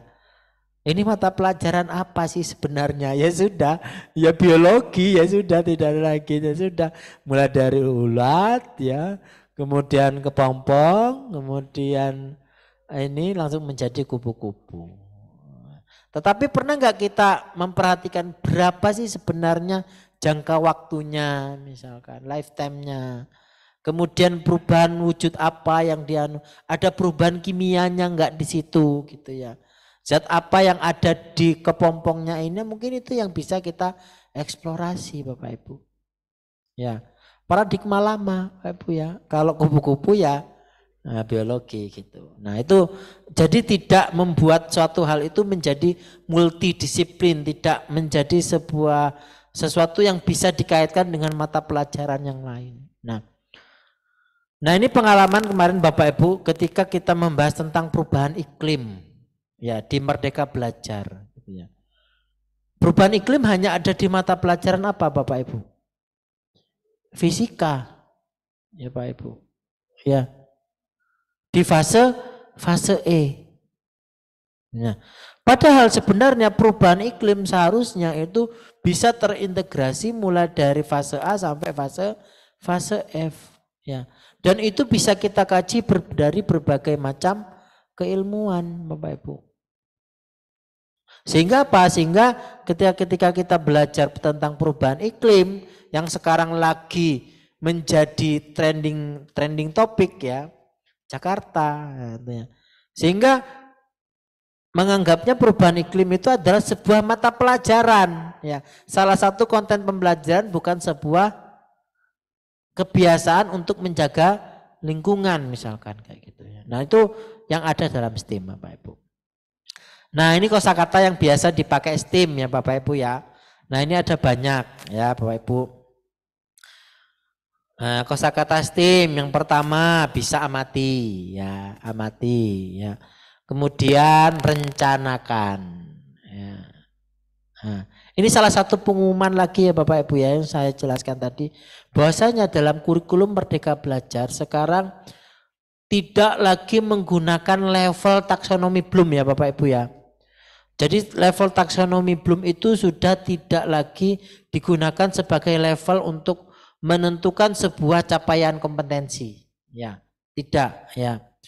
Kadangkala merencanakan, menyelidiki, mendiskusikan, membandingkan jauh lebih bagus daripada memahami, menerapkan dan sebagainya. Maka kita sekarang bebas ya. Dan STEM itu cocok Bapak Ibu ya. Kosakata STEM itu cocok di sini ya. Dalam konteks pembelajaran berdiferensiasi, maka kosakata STEM ini jadi sesuatu hal yang cocok ya. Amati ya, rencanakan, rancanglah, catatlah, selidiki, temukan, jelaskan, pecahkan masalahnya, diskusikan, ukurlah, bandingkan, berbagilah, cobalah, hitunglah, gambarkan. Nah, jadi sekarang bukan lagi berbicara tentang level dari kosakata operasional ya Bapak Ibu ya. Bukan lagi itu, tetapi kompetensi yang dicapai oleh siswa itu haruslah kompetensi yang sifatnya itu bisa terukur lah istilahnya begitu ya. Tanpa membandingkan level-levelnya gitu ya. Nah, berdasarkan modalitas belajar tadi, misalkan mengamati saja Bapak Ibu, itu bisa nggak kita pandang dari abstrak sampai konkret? Bisa Bapak Ibu ya. Kalau kita mengamati seekor gajah misalkan, ya, Dari penjelasan yang konkret sampai penjelasan yang abstrak bisa enggak? Mulai level dari SD sampai SMA bisa enggak Bapak Ibu? Bisa, ya. Dari seekor gajah, ya. Mengamati saja, gitu. Maka kosakata ataupun level-level C1 sampai C6 sekarang sudah taksonomi Bloom itu sudah mulai tidak dijadikan patokan ya Bapak Ibu ya. Tetapi mungkin nanti kalau suatu saat digunakan lagi ya enggak tahu ya Bapak Ibu ya. Tetapi sekarang kosakata yang digunakan sekarang itu adalah kosakata yang seharusnya memang bisa mengukur kompetensi yang sesuai ya. Kita tidak berpikir lagi tentang level C1 sampai C6. Nah, nanti Bapak Ibu silakan menggunakan kosakata ini untuk bisa atau kosakata lainnya untuk membuat sebuah rancangan yang nanti itu membuat anak itu tertantang ya, bisa mengeksplor dan mendapatkan tantangan gitu ya. Kayak gitu Bapak Ibu. Nah, kemudian ya dari kosakata itu uji pertanyaan Anda dengan jawaban Bapak Ibu sendiri ya. Apakah pertanyaan Anda itu memberikan rasa ingin tahu Anda tentang ide anak, terhadap ide anak. Yang kedua, apakah pertanyaan Anda itu menimbulkan rasa ingin tahu dan minat anak? Ya. Yang ketiga, apakah pertanyaan itu berpotensi mendorong anak untuk melakukannya? Ya. Kemudian yang keempat, apakah pertanyaan itu dapat memunculkan semangat anak? Jadi harus diuji dulu ketika kita mau memberikan sebuah kosakata ya, memberikan sebuah perintah ya, ataupun merancang sebuah kegiatan ataupun aktivitas gitu. Uji dulu ya. Kalau misalkan kosakatanya itu pertanyaannya itu dapat dengan mudah dijawab dengan siswa, anak tidak perlu berpikir, nah berarti langsung bisa dijawab, maka pembelajaran tidak akan menimbulkan rasa ingin tahu anak. Oh, wis tahu, nah, udah tahu saya gitu ya. Nah, seperti itu. Kemudian engagement ya, ciri pembelajaran membuat anak terengage ya. Kreatif, konsentrasi, energi dan tekun ya supaya bisa berkonsentrasi. Terus ajak anak untuk terlibat dalam pengalaman belajar, kaitan minat anak dengan kompetensi dasar yang perlu dicapai Bapak Ibu. Nah, ini adalah level engagement ya Bapak Ibu. Ini adalah skala dari Louvain scale ya Bapak Ibu ya. Ini misalkan dia di tahap yang sangat rendah begitu ya, yang bisa mengengage anak ya. Kemudian ada yang juga low, ada yang moderate, ada yang high, ada yang extremely high. Nah, ini contohnya Bapak Ibu yang bisa mengengage anak untuk bisa konsentrasi, tekun dan sebagainya. Ya. Silakan ini Bapak Ibu bisa dipahami ya. Ini diusulkan oleh Louvain ya. Nah, ini salah satu contoh. Kita nonton video dulu ya Bapak Ibu ya.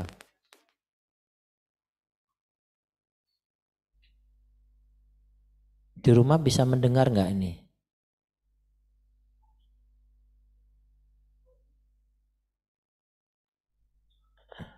Tidak ya Pak, belum bisa. Oh tidak. Belum Pak, belum mendengar. Oh, saya ulang dulu ya, share screen-nya saya perbarui. Ini harus share screen yang advance.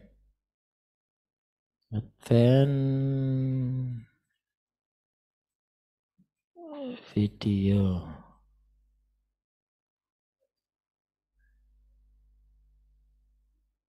Oh bukan. Oh bukan, basic.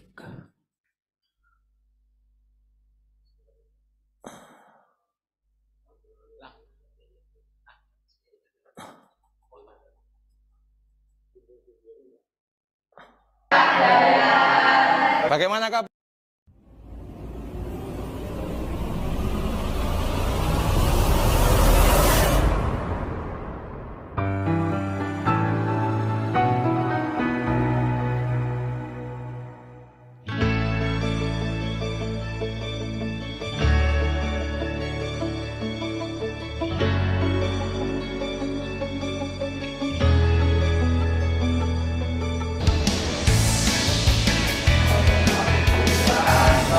bulannya benar-benar tidak terlihat. Bismillahirrahmanirrahim. Assalamualaikum warahmatullahi wabarakatuh.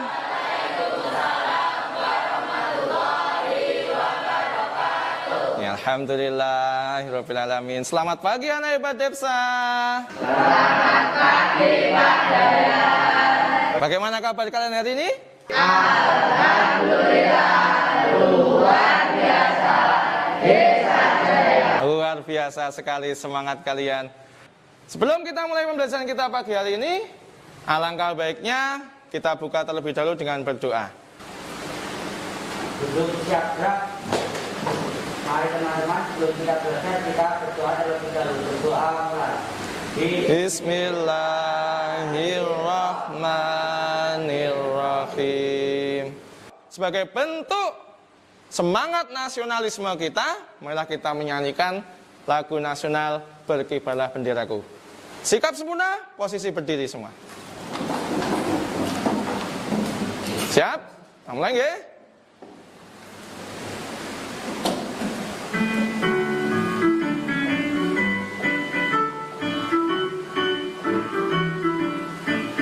Berkibarlah benderaku, lambang suci Kakak Perwira.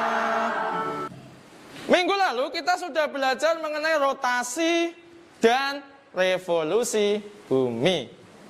Nah, siapa yang masih ingat apa itu rotasi dan revolusi bumi? Oke, Mbak Naila. Apa Mbak Naila? Rotasi bumi, bumi berputar pada porosnya. Bagaimana teman-teman? Betul. Tepuk tangan dulu untuk Mbak Naila, luar biasa. Bulan bergerak bersama-sama bumi mengelilingi matahari, mengakibatkan terjadinya peristiwa gerhana. Supaya kita bisa lebih kenal dekat dengan gerhana bulan dan gerhana matahari, mari kita simak video pembelajaran berikut ini. Berita yang mana, Bang? Itu loh, berita kalau hari ini bakal ada gerhana. Nah, berikutnya, perhatikan posisi matahari, bumi, dan bulan berada pada satu garis lurus. Bulan itu benar-benar tertutup oleh bumi sehingga tidak kelihatan bulannya. Ada yang ingin bertanya? Oh, Mbak Zara apa?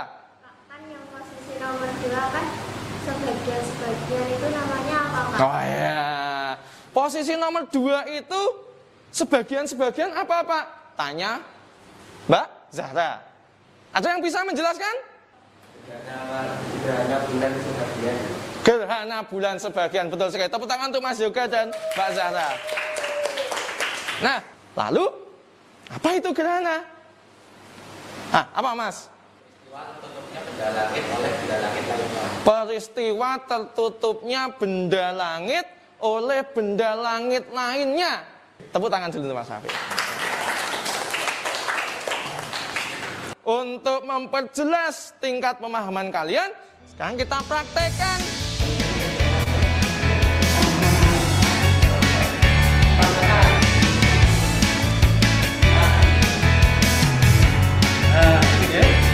Tapi ini harus diproduksi ya, semangat. Mantap deh,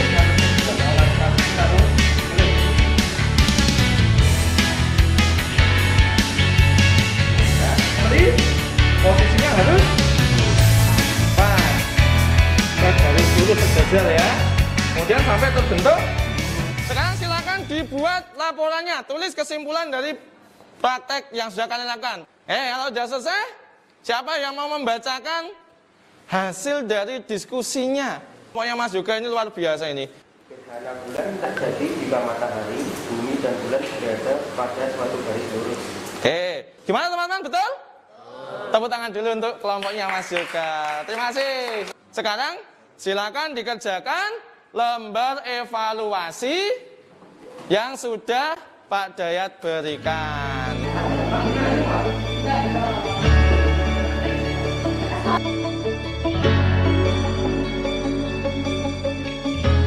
Silakan, siapa yang mau mencoba untuk menyampaikan hasil pekerjaannya? Nomor 1 siapa? Nah, Mas Silvan, silakan. Posisi matahari di bumi dan bulan. Luar biasa, tepuk tangan Mas Silvan. Oke. Terima kasih Mas.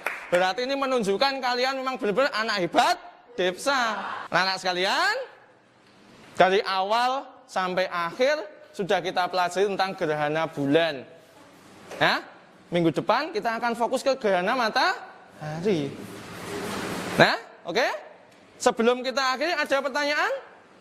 Tidak ada. Baik, mari kita akhiri pembelajaran kita pagi hari ini dengan menyanyikan lagu daerah terlebih dulu, ya, sebagai bentuk rasa toleransi kita. Kita menyanyikan lagu Cublak Cublak Suweng. Siap? Kita mulai.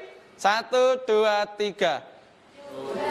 Cublak suweng, suwenge tingkel lenter, mambu ketundung kudel, pak rempung lela lele sopong guyun dele ake sir pong dele sir pong dele kopong. Ya, terima kasih. Nah, sebelum ditutup ada tugas, ya seperti biasa. Tugasnya apa? Lakukan percobaan seperti gerhana bulan tadi, tetapi kali ini adalah gerhana matahari. Silakan nanti di rumah dilakukan dan direkam. Ya, direkam, upload di YouTube, kirim link videonya. Oke? Baik, kita akhiri, ditutup dengan berdoa. Mari teman-teman sebelum kita pulang, kita berdoa terlebih dahulu. Berdoa mulai. Bismillahirrahmanirrahim. Salam Depsa Jaya. Assalamualaikum warahmatullahi wabarakatuh.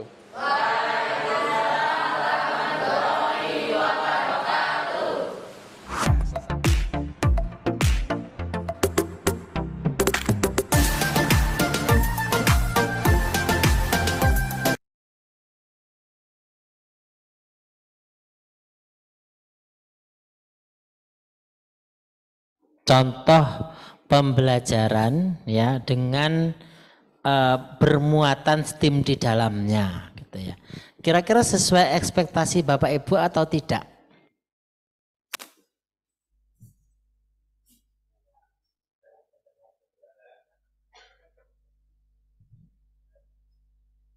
Oke, baik. Nah, sebelum kita masuk ke sesi pertanyaan, nah ini kerja kelompok, kerja bersama ya. Cermati video tadi ya, temukan kekurangannya ya. Kan sudah belajar STEAM nih ya. Kira-kira apa saja sih yang belum dilakukan atau kesalahan STEAM apa yang sangat fatal dilakukan oleh yang dilaksanakan dalam contoh itu tadi. Ya, moga nanti didiskusikan sama teman kelompoknya. Sudah dibentuk kelompok kan nggih? Bapak Ibu, sudah. Nggih. Kemudian yang kedua, ya, 2 saja tugasnya Pak itu. Buatlah perbaikan dengan menggunakan satu model STEAM yang Anda kuasai. Contoh tadi ada 5E, ada 4E, kemudian ada macam-macam yang lainnya ya. Dengan satu model STEAM yang Anda kuasai begitu. Ya, artinya model dengan pendekatan STEAM ya. Jadi Bapak Ibu ada muatan STEAM-nya di dalamnya gitu ya. Satu clue-nya tadi Bapak Ibu, dia lintas materi yang diajarkan lintas bidang tidak. Nah, itu saja sih pertanyaannya. Mungkin itu bisa jadi clue sebenarnya. Begitu nggih Bapak Ibu. Oke. Yang terakhir, terima kasih. Mungkin ada pertanyaan, monggo Bapak Ibu, silakan. Baik, terima kasih banyak Pak Edianto yang sudah menyampaikan materi tentang pembelajaran berdiferensiasi dengan berbasis STEAM ya. Mungkin akan banyak ya yang akan ditanyakan mungkin atau banyak hal yang membingungkan dari Bapak Ibu sekalian. Mungkin kita sisi tanya jawab, tapi untuk yang tugas tadi tetap nanti ya Pak ya? Tetap, baik. Kira-kira apa yang di ruangan ini atau yang di Zoom meeting. Ada yang mau bertanya silahkan raise hand ya. Atau di sini angkat tangan. Nah, kalau susah kita angkat kaki semua. Artinya kita pulang. Baik, ada Bapak Ibu? Di Zoom kalau ada? Aman? Tidak ada yang... Ya?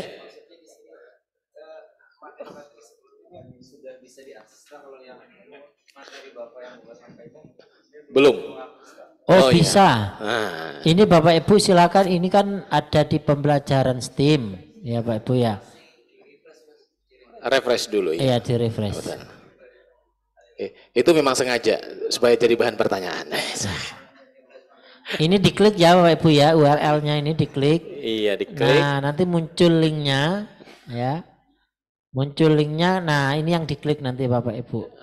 Nah ini akan muncul.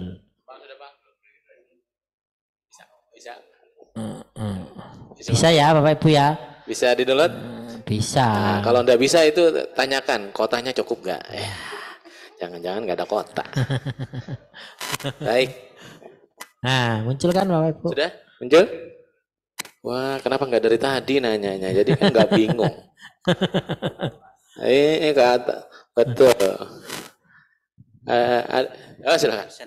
Boleh. Mohon maaf Pak Edin, mau nanya nih. Oke, monggo Pak.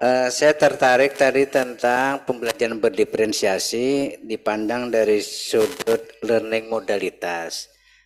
Tadi ada visual, terus auditory, kinestetik. Untuk menentukan siswa itu berada pada gaya belajar ya ini ya. Iya. Gaya belajar tertentu, apakah ada tes diagnostik yang standar atau gimana Pak untuk mengukurnya? Oke, demikian baik Pak, terima kasih. Oke, Pak siapa jeneng namanya Pak? Karim. Pak Karim dari Prodi Matematika. Oh, pendidikan matematika. Oke. Saya mungkin lebih fokus kepada istilah learning modalitas ini quite different ya. Jadi agak berbeda dengan gaya belajar sebenarnya Bapak Ibu ya. Karena learning modalitas itu memang sudah dimiliki, sedangkan gaya itu kan dibentuk ya Bapak Ibu ya. Gaya, style itu dibentuk, tapi untuk modalitas itu dimiliki oleh siswa gitu ya. Dan itu kemungkinan tidak bisa dirubah. Tetapi kalau gaya belajar, misalkan dia itu belajarnya dari jam 5 sampai jam 7. Nah, itu bisa berubah Bapak Ibu. Ya, bisa berubah jadi awalnya bisa dari 30 menit menjadi 90 menit. Awalnya dia belajarnya suka di harus dengan duduk, kemudian dia harus mendengarkan TV dan sebagainya. Itu adalah gaya belajar Bapak Ibu. Itu bisa dimodif. Tetapi yang modalitas ini berbeda. Jadi secara konsep itu kalau kita lihat dari buku aslinya itu tidak sama dengan learning style ya Bapak Ibu ya, tidak sama. Tetapi ini learning modalitas, jadi modalitas belajar itu. Kalau di mata kuliah belajar dan pembelajar ini ada Bapak Ibu. Nah, learning modalitas itu memang dimiliki siswa, biasanya bukan 3 tapi ada 4. Yang satunya adalah writing ya Bapak Ibu. Writing ya, writing skill ya gitu.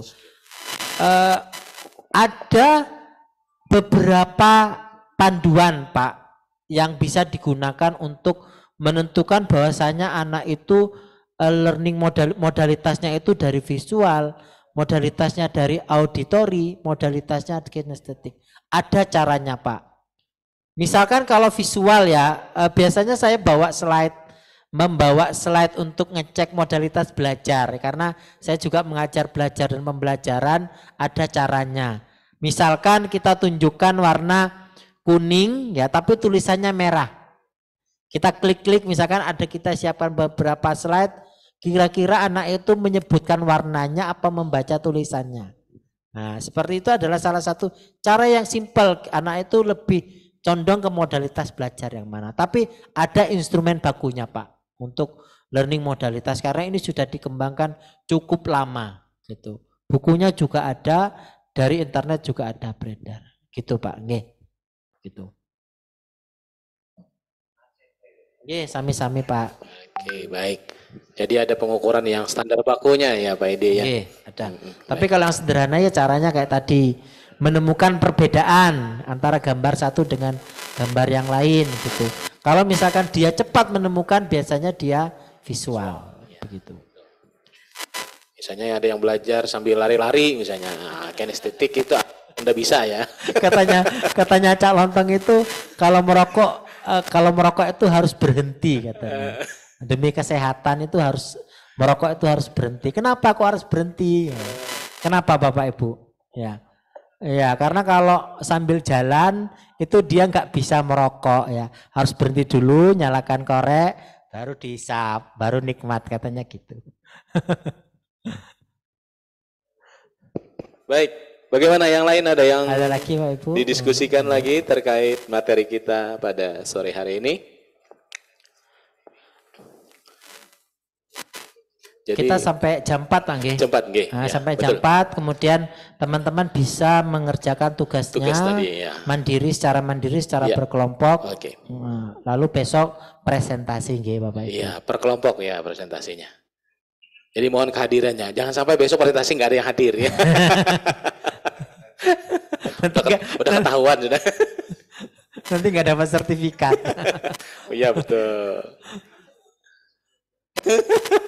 Oh iya. Udah direncanakan besok macet katanya. Ban kempes ya. Apa-apa kan nanti ya. Yang terpenting nggak dapat amplopnya mana. Jadi panitia tolong amplop besok ya. Oke, baik. Ada yang perlu didiskusikan lagi Bapak Ibu? Baik yang di ruangan sini ataupun yang di Zoom mapping. Monggo Bapak Ibu. Ya.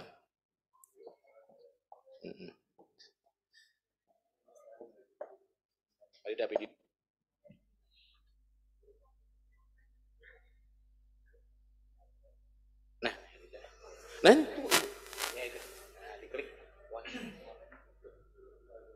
Nah, monggo Bapak Ibu kalau mau lihat YouTube-nya gampang ya Bapak Ibu ya.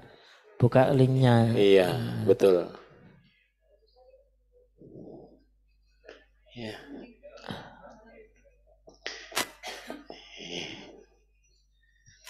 Nah, ini ya Bapak Ibu ya. Bawah. Kalau mau nonton di sininya langsung juga bisa, kalau mau melihat dari YouTube-nya langsung juga bisa.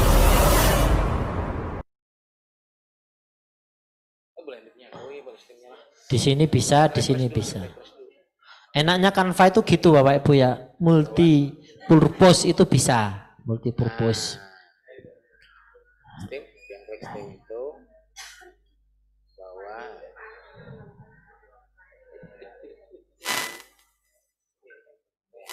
Ada Bapak Ibu?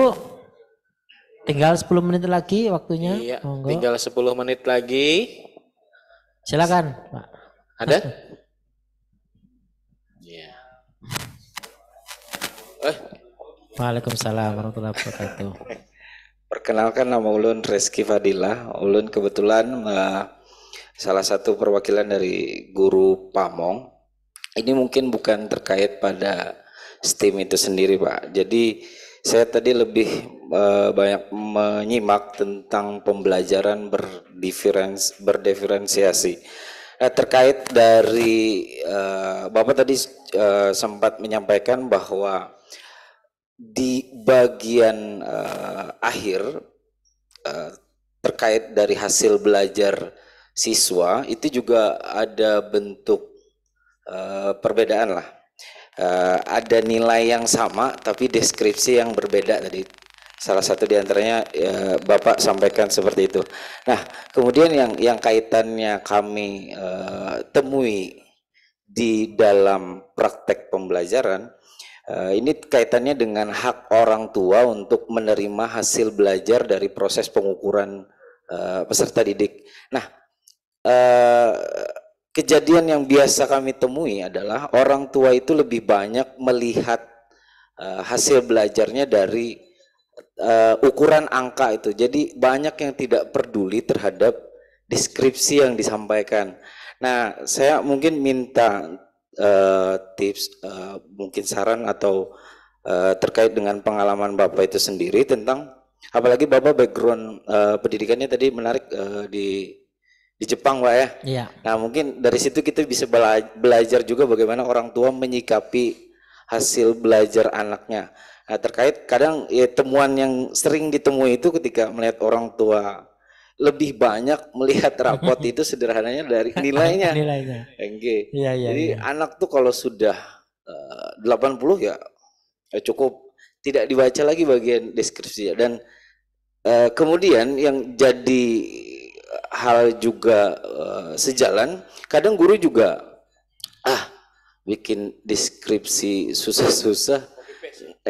Pada akhirnya copy paste kan. Pada akhirnya copy paste karena ya tidak dibaca juga orang tua tidak mengerti juga. Nah, mungkin itu aja Pak yang jadi pertanyaan saya Pak. Ya, memang menarik ya antara kalau kita berbicara harapan dengan kondisi ideal gitu ya Pak Ibu ya.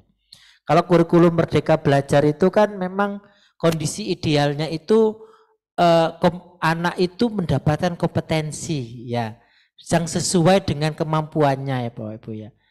Harapannya begitu dan setiap skor itu berdasarkan kompetensinya ya. Tetapi yang di lapangan apa yang terjadi ya memang kita sangat sulit sekali merubah mindset ya. Nilai 100 protes langsung pasti ya. Ada misalnya ada 2 anak, satunya pintar, satunya biasa-biasa saja misalkan. Yang biasa-biasa saja dapatnya 100, yang pintar malah dapatnya 90.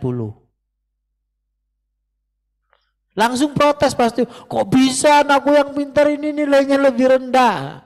Dan tidak mau mengerti ya kan Bapak Ibu ya.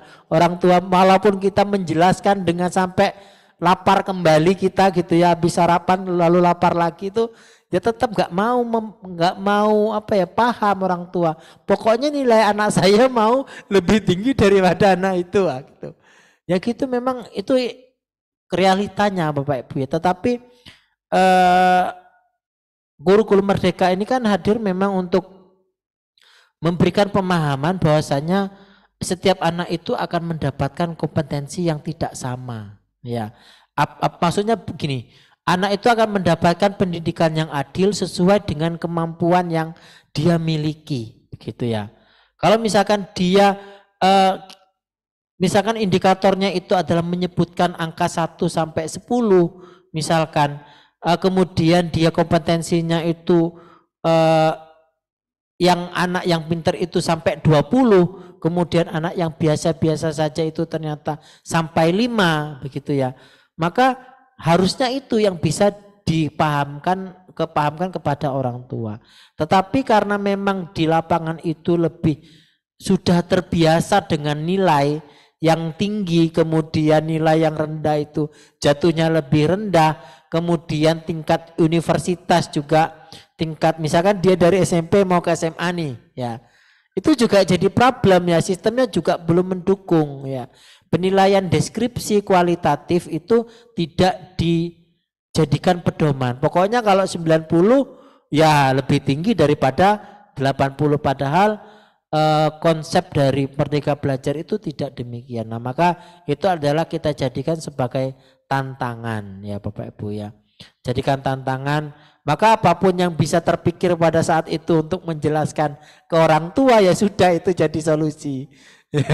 Jadi karena kita tidak bisa merubah sistemnya Bapak Ibu ya, makanya kayak ujian kompetensi yang sekarang ada itu kan tidak menentukan kelulusan, hanya mendeteksi anak berapa kompetensi yang dia dapatkan begitu. Jadi tidak mempengaruhi kelulusan. Tetapi selain itu setiap daerah sekarang berlomba-lomba bikin ujian kota, ujian kabupaten gitu ya. Akhirnya skor-skor juga yang yang dijadikan acuan. Nah, sehingga itulah yang membuat kita challenge gitu ya. Yang harusnya setiap anak itu ketika masuk SMP itu tanpa seleksi gitu ya. Karena faktor zonasi ataupun keberadaan dia di lingkungan, lalu kemudian ada zonasi lah, ada seleksi lagi gitu. Itu jadi hambatan-hambatan tersendiri ya. Jadi ya masih butuh proses lah ya untuk mencapai ke sebuah harapan yang mencapai yang ideal, kemudian realitanya seperti itu. Mungkin begitu jawaban dari saya. Pasti tidak memuaskan ya karena tidak berhubungan langsung dengan kebijakan di Jepang.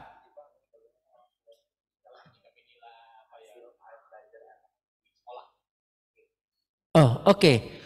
Kalau di Jepang itu ya mungkin saya termasuk orang yang tidak begitu suka dengan gaya pendidikan yang di Jepang begitu ya. Karena saya pertama menilai guru di Jepang itu memiliki penghasilan yang bahkan hampir sama dengan dosen ya, dokter begitu ya, juga sama begitu ya. Jadi sama-sama memiliki kehormatan lah istilahnya di sana. Namun mereka bisa rajin ya karena apa ya, penghasilannya dipenuhi ya. Apa ya haknya itu dipenuhi dulu sebelum dia mengerjakan, sehingga walaupun di Jepang itu tingkat loading workloadnya itu beban kerjanya itu tinggi, mereka fine aja karena itu sebagai sebuah kewajiban karena haknya juga didapatkan dengan baik begitu ya. Nah, maka bahkan mereka itu sebenarnya sangat kagum dengan guru-guru yang ada di Afrika ya. Kenapa kok mereka kagum? Karena mereka bisa mengajar dan hidup tanpa digaji. Bayangkan itu Bapak Ibu. Mereka kagum, kok bisa kalian itu tidak mengharapkan gaji gitu ya. Dibayar dengan rasa terima kasih begitu ya. Kok bisa mengajar? Dan statement mereka jelas bahwasanya bagaimana bisa meningkatkan kualitas sedangkan kesejahteraan gurunya itu tidak dipenuhi dulu. Kayak gitu dulu ya. Nah, jadi saya agak kurang stuck lah dengan sistem yang di Jepang karena lebih fokus kepada ekonomi. Bahkan ketika saya bertanya tentang mengapa Jepang itu melaksanakan pendidikan inklusi, jawabannya logis ya. Bahwasanya jumlah anak ABK di Jepang itu semakin tahun semakin meningkat. Ketika anak-anak ABK itu bekerja, maka mereka akan membayar pajak. Ketika mereka membayar pajak akan membantu perekonomian negara. Alasannya seperti itu Bapak Ibu. Ya, tapi mereka jujur ya mengatakan itu, artinya mereka secara real menyatakan itu sebagai alasan yang logis. Ya, tapi saya tidak begitu suka dengan alasan itu karena faktor apa gitu ya, sehingga saya tidak kok ternyata begitu ya Jepang begitu saya ininya Pak. Nah, tetapi kalau melihat sistemnya dibalik dari sisi hak yang dipenuhi tadi ya Bapak Ibu ya. Kalau pembelajaran di kelas itu memang ketika ada anak yang dia itu kompetensinya dapat tinggi, dia akan ada tambahan Bapak Ibu. Ketika dia tidak mencapai ada tambahan, bahkan sampai malam Bapak Ibu. Ya. Sampai malam di sekolah itu Bapak Ibu, ya. Orang tuanya disurati, kemudian bahkan gurunya akan rela menemani satu anak ini, misalkan ada satu gitu sampai malam. Gitu. Sampai begitu Bapak Ibu ya. Kemudian untuk kegiatan dalam satu tahun gitu ya, 1 tahun itu guru selalu merancang, misalkan ada 1-2 bulan libur gitu ya. Guru-guru di sana itu akan workshop selama 1 bulan atau 2 minggu untuk merancang secara bersama-sama dan disepakati bersama aktivitas apa yang dilakukan selama 1 tahun begitu. Jadi itulah yang menjadi pedoman begitu dalam pembelajaran begitu. Dan ketika asesmennya semuanya sudah direncanakan di awal, kemudian apa yang harus dilakukan ketika anak mengalami kegagalan ataupun misalkan dia jenius ataupun apa itu sudah dirancang di awal gitu, apa yang harus dilakukan kayak gitu. Gitu. Oke Pak, monggo.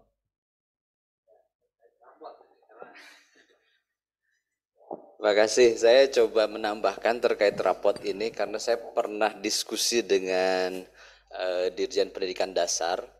Bapak dan Ibu, kita itu pembelajarannya dari mulai 84 sampai mungkin 2004 itu pendekatannya behavioristik kan ya. Behavioristik, kemudian rapotnya itu memunculkan angka ya. Nilai 1 sampai 10 lah gitu. Nah, itu yang berlangsung cukup lama dan memang mempengaruhi persepsi masyarakat. Termasuk mulai dari gurunya, masyarakat gitu kan. Yang mudah sekali, pokoknya kalau anaknya nilainya 5 itu berarti jelek kan gitu. Apalagi kalau guru zaman dulu itu menuliskan dengan spidol tintanya merah gitu kan Mbak ya. Pasti orang tuanya langsung, kenapa kok tintanya 6 tapi kok tintanya merah gitu kan ya. Nah, ini tanda tanya besar gitu kan. Nah, begitu kita misalkan di tahun 2013 merubah menjadi kurikulum K13, bahkan sebelumnya sudah KBK ya. Pada dasarnya kan KBK itu sudah mulai meninggalkan pendekatan behavioristik gitu. Inginnya sudah mulai ke humanistik, ke konstruktivistik gitu kan ya. Nah, tetapi dalam proses penyusunan rapot ini pernah saya diskusikan. Kita itu pembelajarannya konstruktivistik, siswanya diharapkan tidak hanya sebatas mencapai nilai, tapi ada perubahan gitu kan. Ada perubahan kompetensi, ada perubahan perilaku.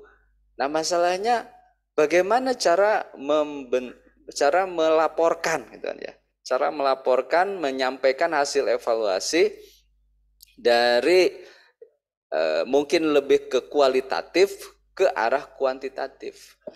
Nah, memang ini yang terakhir saya sekitar tahun 2000 berapa ya dengan Pak Hamid Muhammad membahas itu gitu kan. Hanya berganti kebijakan, akhirnya itu tidak lanjut juga gitu kan. Rapot yang bernuansa rapot dengan pendekatan konstruktivistik. Ya, rapot konstruktivistik sebetulnya sempat diimplementasikan ke dalam narasi ya Pak ya. Mungkin Bapak Ibu Guru sudah membuat ya rapot deskripsi itu. Nah, kita juga memikirkan kalau rapot ini dengan deskriptif sebanyak itu, satu orang siswa berapa mata pelajaran, berapa lama guru bisa menuliskan gitu. Itu problem. Kemudian kita juga sempat berpikir supaya ada aplikasi. Nah, hanya memang aplikasi misalkan kalau di penelitian kualitatif itu ada software namanya NPPO misalkan itu mengklasifikasi ya gitu. Nah, itu pun masih ada kendala, misalkan ya kita perlu sosialisasi ke guru, kita perlu mendesain karakteristik ya, mungkin diukur kan ya, karena tiap mata pelajaran, tiap CP kalau sekarang disebutnya itu membutuhkan deskripsi karakteristik yang berbeda. Hingga memang sampai terakhir itu kita belum sampai selesai. Gitu kan. Nah, sekarang diganti oleh Pak Nadiem dengan istilah assessment. Assessmentnya dan rapotnya itu tidak menggambarkan individu siswa, tapi menggambarkan kualitas pendidikan, kualitas satuan pendidikan dan bahkan daerah ya. Iya, semakin tidak menggambarkan performan siswa di kelas. Gitu. Ini memang jadi problem nasional yang Bapak sampaikan tadi itu belum selesai itu. Bentuk rapot seperti apa yang bisa mengakomodir itu gitu kan ya. Mau menggunakan dengan deskriptif, kemudian narasi, membebani guru yang sangat berat itu kan. Mau menggunakan nilai, mengkuantitatifkan dari kualitatif itu juga sama. Ada problem, tidak semua karakteristik siswa itu sama gitu kan ya.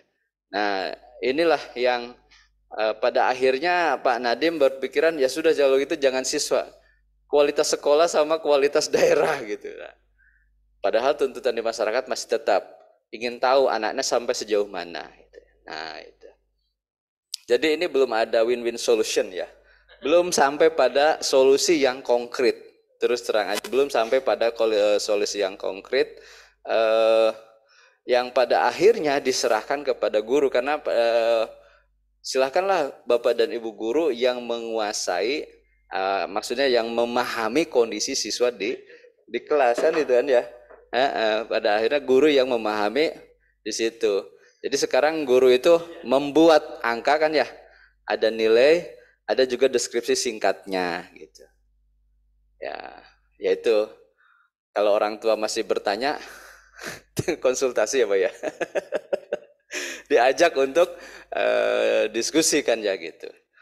Saya kira itu tambahan dari saya, jadi jangan berkecil hati Pak, ini problem nasional dan saya kira Bapak-Bapak menjadi solusi untuk di kelas itu ya. Terima kasih. Baik. Ya, baik terima kasih. Mungkin masih bisa sebenarnya kita diskusikan lebih panjang lagi, namun berhubung saya sudah di WA sama panitia bahwa break sudah siap katanya. Takutnya nanti tehnya dingin, ya kalau dingin masih mending, takutnya hilang. Nah itu yang menjadi masalah. Maka kegiatan sore ini kita cukupkan sampai di sini. Tapi jangan lupa Bapak Ibu, tadi ada tugas yang sudah disampaikan oleh para narasumber, yang nanti malam Bapak Ibu mungkin silahkan elaborasi di sini ya sambil guling-guling ya, silahkan ya untuk mengerjakan, atau mau di ruangan mana gitu ya Pak ya. Jadi bebas nanti malam silahkan mengerjakan, karena besok nanti kita akan ada evaluasi dan refleksi gitu, dan penyampaian antar kelompok ya Pak ya. Nah, perwakilan kelompok nanti untuk di depan ya, oke. Begitu.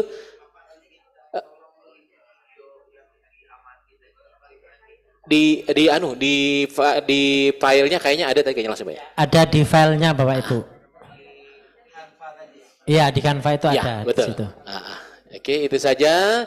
Terima kasih kembali kami ucapkan ke Pak Idianto. Kita kasih applause dulu kepada narasumber kita pada sore hari ini. Sangat menambah wawasan kita dalam rangka penyusunan modul pembelajaran inovatif. Terima kasih kepada teman-teman yang sudah setia sampai jam ini. Kita bertemu lagi nanti malam insya Allah di waktu dan kesempatan yang lain. Assalamualaikum warahmatullahi wabarakatuh. Silakan Bapak Ibu, katanya snack sudah ada di depan. Enggak. Iya, ular snacks.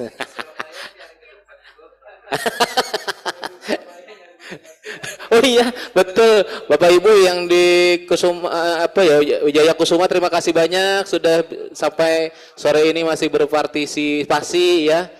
Silakan dinikmati kalau ada snack kue-kue yang ada di samping ya, tapi punya sendiri, jangan punya orang ya Bapak Ibu ya.